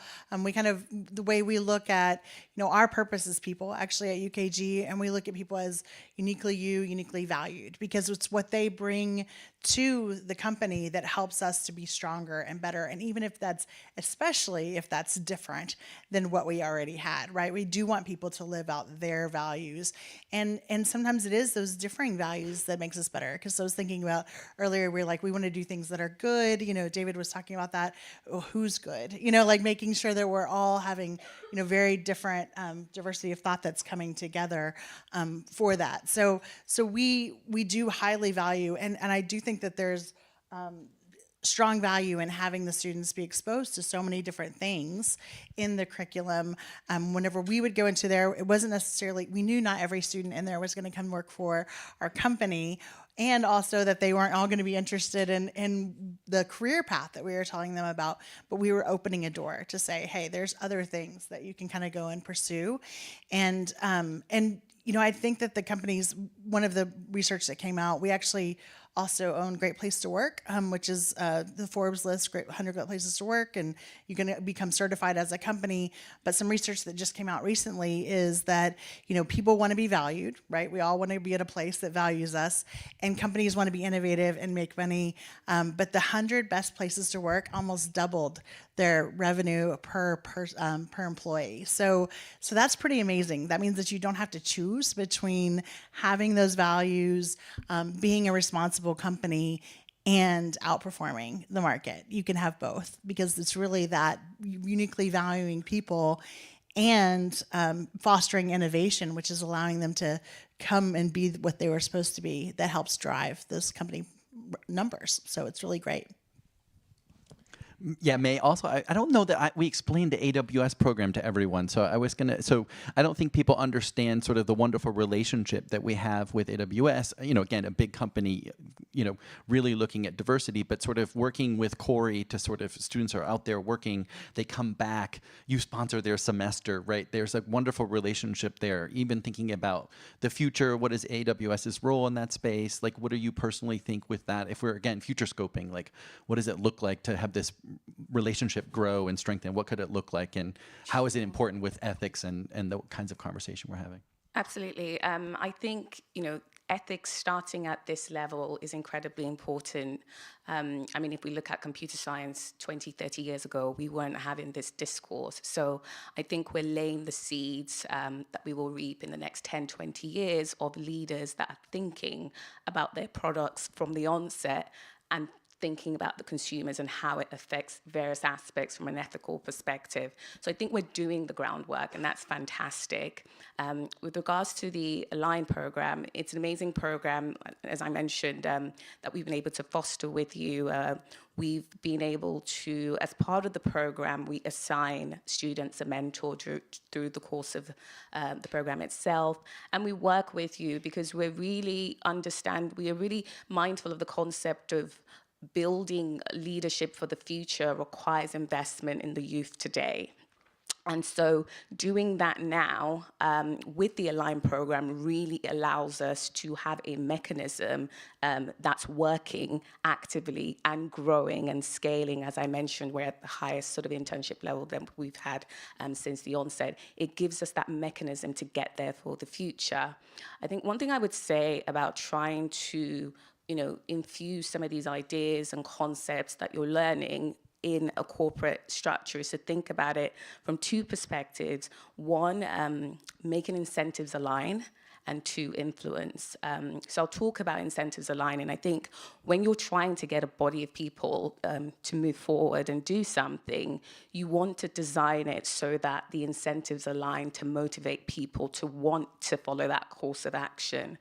And so it's really sort of thinking about more practically, when you do come on your internship and you have discussions with people and it opens up your network, what can you see across different organizations? What are the synergies that exist exist?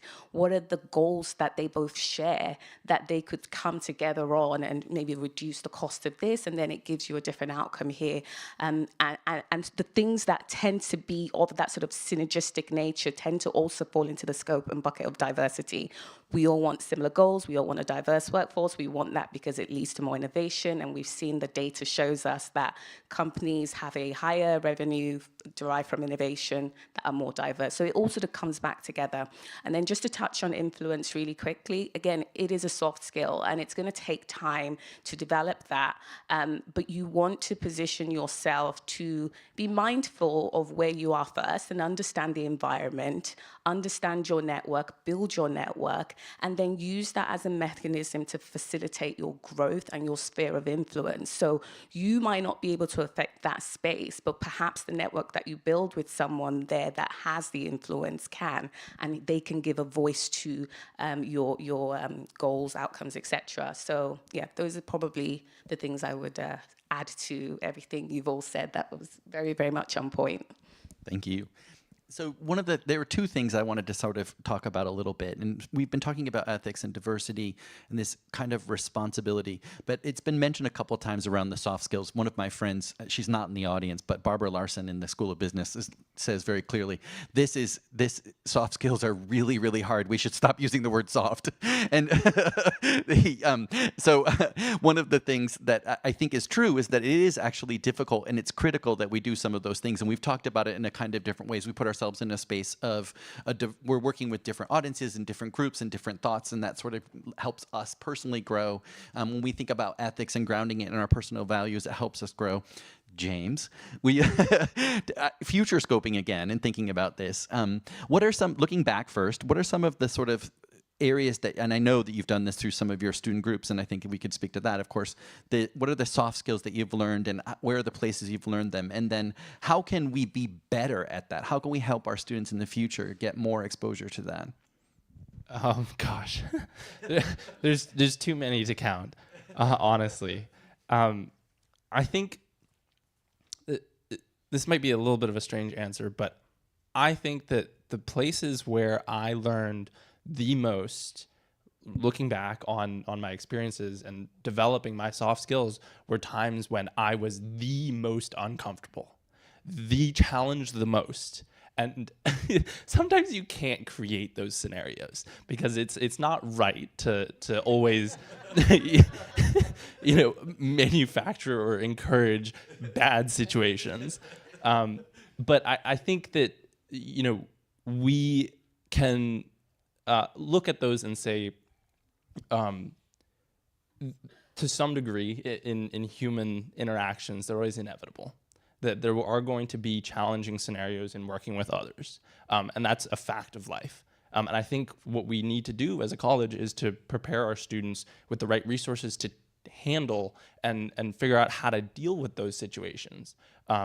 And from a soft skills perspective, I think a lot of that can be derived from encouraging collaborations, wherein students, I haven't exactly properly filled you in about it, but over the last semester, working with Dr. Fontenot, we've been able to fund, through Khoury, several different collaborative organization events that have spurred a slow but gaining momentum movement where we can encourage our student organizations to work and collaborate with other student organizations, where we can build a lot more of these mixing sort of pots where students are able to interact with students of completely different backgrounds and completely different experiences here at Northeastern.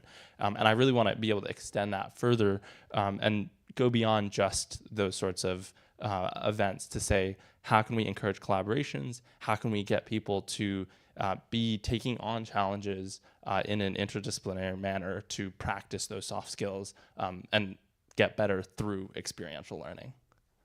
Thank you. Christo, one of the things that we sometimes try to do as professors is sort of let students fail in a safe way. I mean, so James was kind of hinting at sort of like, we actually do kind of experiment with them a little bit, and we put them in situations where that, and I try to explain this to parents all the time, right? Your student is going to your student is going to fall down. So how do we build these in a supportive way? But how do we do it in a way that, like, this kind of growth and this, we say experiential learning, but I always say that some of the experiential learning that we all did first was to ride a bike, and we fell down. And so some of the things that we do in computer science is around that. So how do we help them fall down safely? How do we help them fail the right way? Yeah, I mean, nobody ever rises to meet a challenge if they're not presented with a challenge in the first place, right? And you're not going to succeed every time, right? That's just the nature of the beast. But that said, right, that's where growth comes from. So, I mean, like in my own classes, I try to design educational experiences that are intentionally challenging, but also fair and clear, and that provide lots of opportunities for feedback. So these are things that are very hands-on, very experiential, project-based. They often come with very extensive like test cases or challenge sets or discrete benchmarks, so you sort of know how you're doing. And yeah, it's going to be hard to get them all, but you always know where you stand, and there is a path forward. You're not just sort of twisting in the wind with no guidance.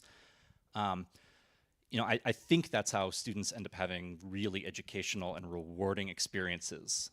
It really tickles me when students apply for co-ops and they list like their favorite projects and these formative experiences, and it's things from my classes. But designing these things is hard. It takes a lot of time and thought, and it doesn't always succeed the first time, so it's iterative, and there's this experimental give and take of what worked and what didn't work and what can I do better next time. But ultimately, again, that's how you build things that are truly rewarding and translate kind of the things that we're spouting about in class into an actual hands-on skill that is really internalized and transferred.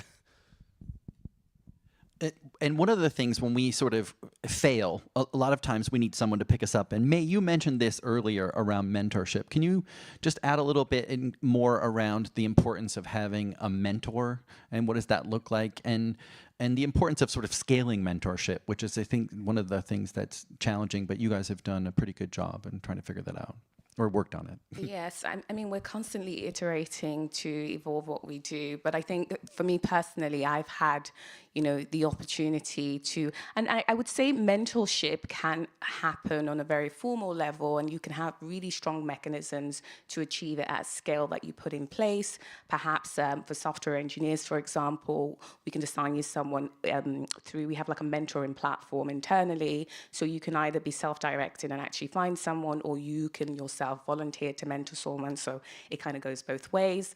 But I also think it's important to step out yourself and actually find people from backgrounds that are not like yours, with experiences not like yours, but they're further ahead of you and they've gone through that process, and there's a lot you can learn from that process of working with them.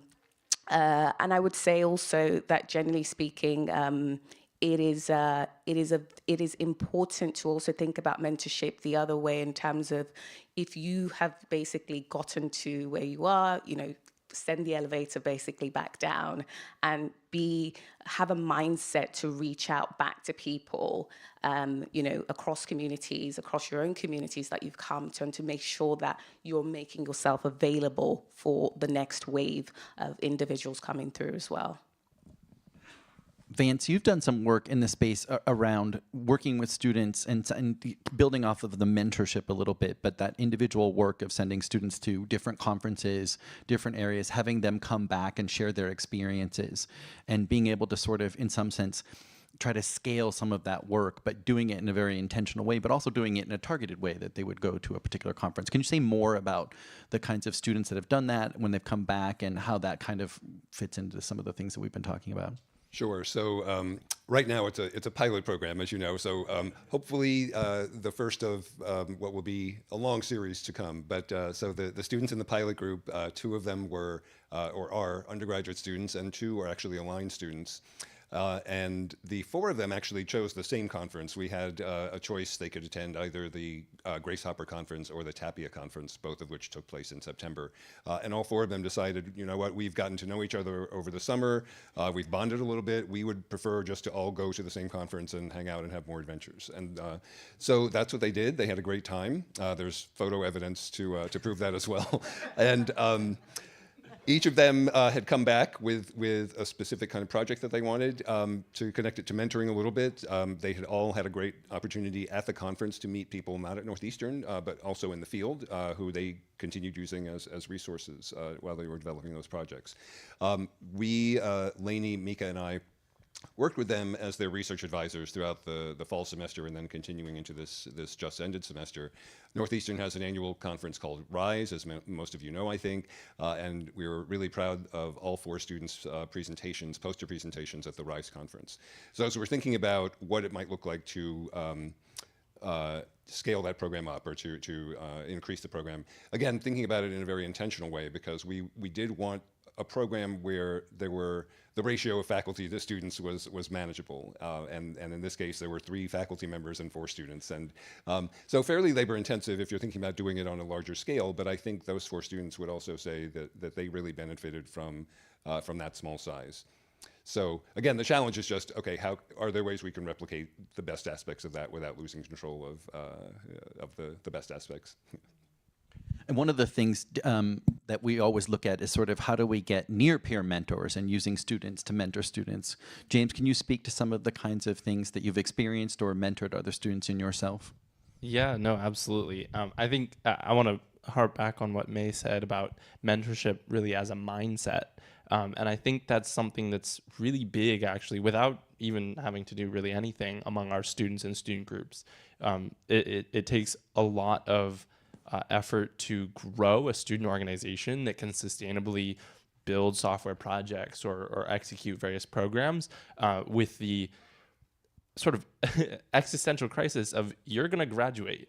So you have to do something to transfer your knowledge to other students. And that really comes into mentorship of how do students effectively foster a culture in which they can effectively teach each other.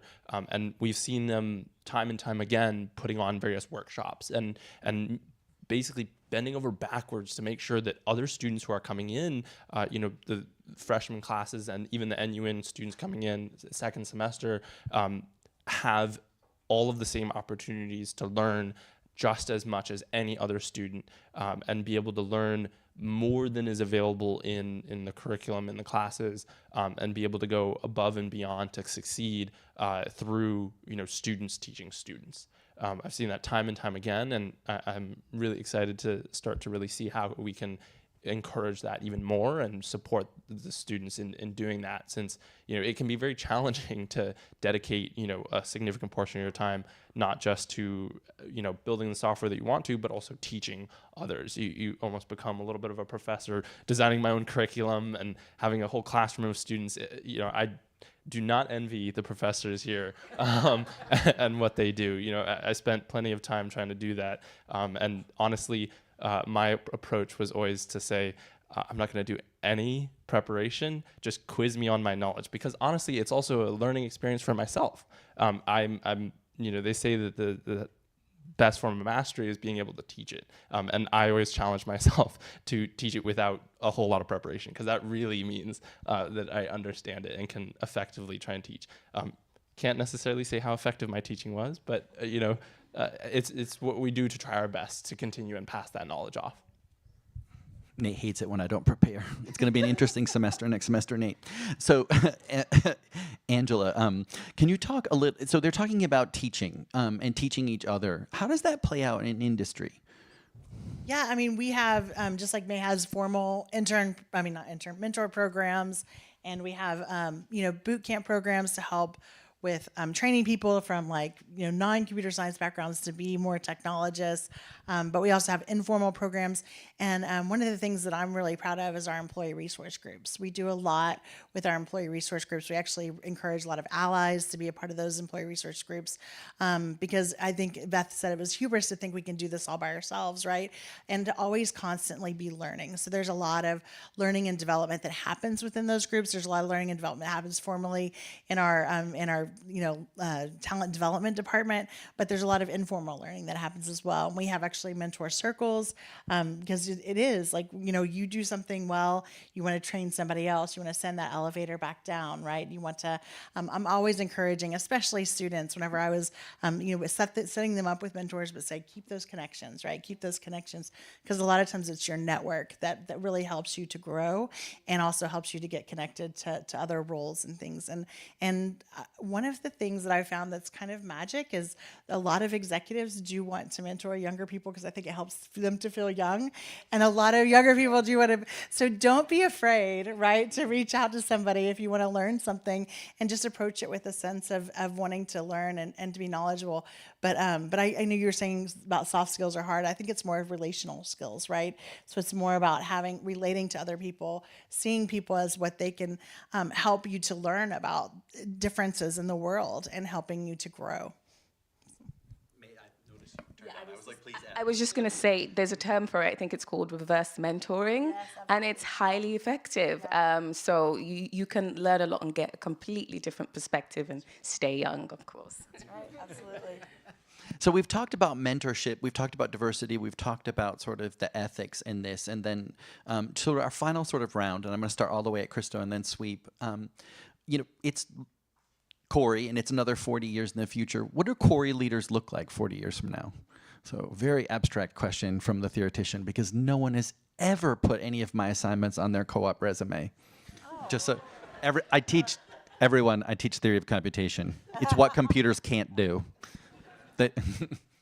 So I think future Khoury leaders are highly interdisciplinary, but also aware of their own limitations and really engaged with working with people from yet more disciplines to build great things. Oh my gosh, that was such a great answer, Vance. It's like he just ended the whole thing right now. Exactly. Well, yes, I don't know how to follow that, but I'll just throw some words and maybe some of them will be coherent. So one of the previous panelists alluded to Sisyphus kind of rolling the boulder up the hill. And I mean, what was part two of that story? Well, right, part two is the boulder is always rolling back down and Sisyphus is always pushing it back up for all eternity. So as we're thinking about what Khoury might look like in 40 years, to build on what Christo was saying about what Khoury graduates would look like, one of the things I talk about a lot in the Tech and Human Values course is that there are ways in which technological systems sort of overlay onto existing patterns of discrimination, existing patterns of disadvantage, rather than necessarily transforming them. So there will always, in other words, be a fight.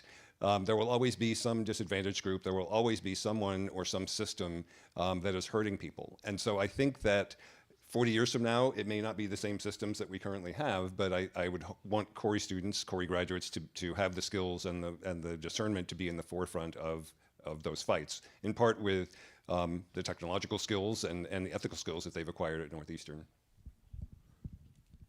I'll sort of paint a picture by looking at a little example of my own experience in electric racing. I said I intentionally tried to engage with students who are not like me and had different studies, but sort of fortunately or unfortunately, I ended up gravitating back towards building software for electric racing. And that put me on a path to struggle through figuring out what exactly a web application is and how to build one, and translate a lot of that to my co-op. But now, 4 years later, I see freshman students coming into electric racing with worlds more knowledge than I had even now. And I'm constantly amazed by how much they're able to do, and quite frankly, somewhat envious of just how much more they've been able to progress with these new systems in place of teaching students, teaching students, and all these opportunities available. So the way I look at it is that Khoury students 40 years in the future now are going to be so much more prepared, so much more globally aware, self-aware, philosophically and ethically aware than we can imagine now. We can look at just a few years in the past to see how much growth has accelerated, and if we can keep up this trend, we'll have. We won't be able to predict what 40 years from now is going to look like. And my hope is that we're able to translate that into our industry partners and also academia and government, all looking at the sort of new class of graduates that are coming out and saying, I want Khoury students. That's what I'm looking at. May, you can add to that, but also feel free to sort of generalize around what does that leader look like in tech? And I would say, we're at a point where there's a lot of innovation happening now with, you talked about generative AI and all of those things. And I think the future of work looks very different.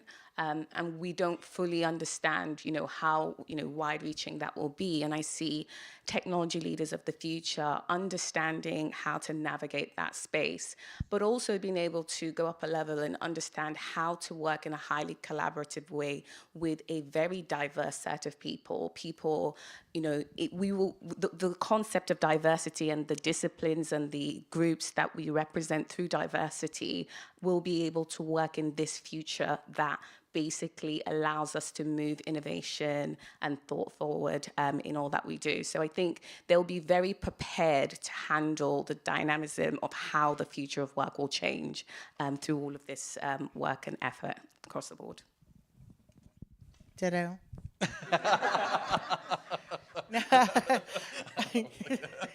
I don't have to answer the question, so. Did all of it. No, I mean, absolutely, right? There's a lot, but I guess whenever I was thinking about the 4 years from now, really what I see as the future leader is someone that has a strong desire and opportunity to solve some human challenges with technology, right? To make the world a better place and to strive every day to do that ethically and with, intentions of helping the human race to be better and themselves. So. Thank you. And I want to thank all of the panelists. And I think we've clearly answered Provost Madigan's question of whether or not we're going towards good or bad. It's very clear that we're going very good and that the future looks very bright. So again, thank you very much, everyone.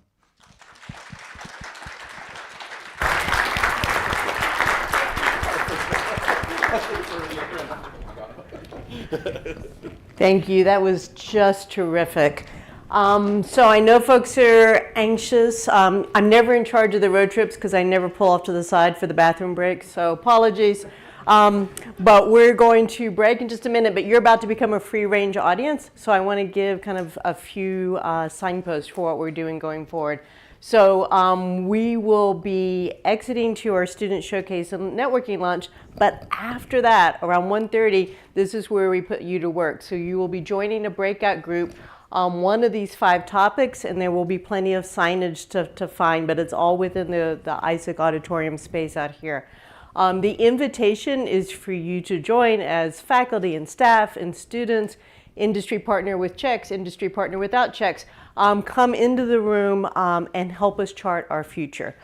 So these we'll be working from about 1:30 to 3. There will be opportunities to further subdivide into groups, and just this is your chance to tell me, to tell our leadership, to tell the provost who's going to be coming back, all of the things that we should focus on for the next 40 years, or at least the next 5 years.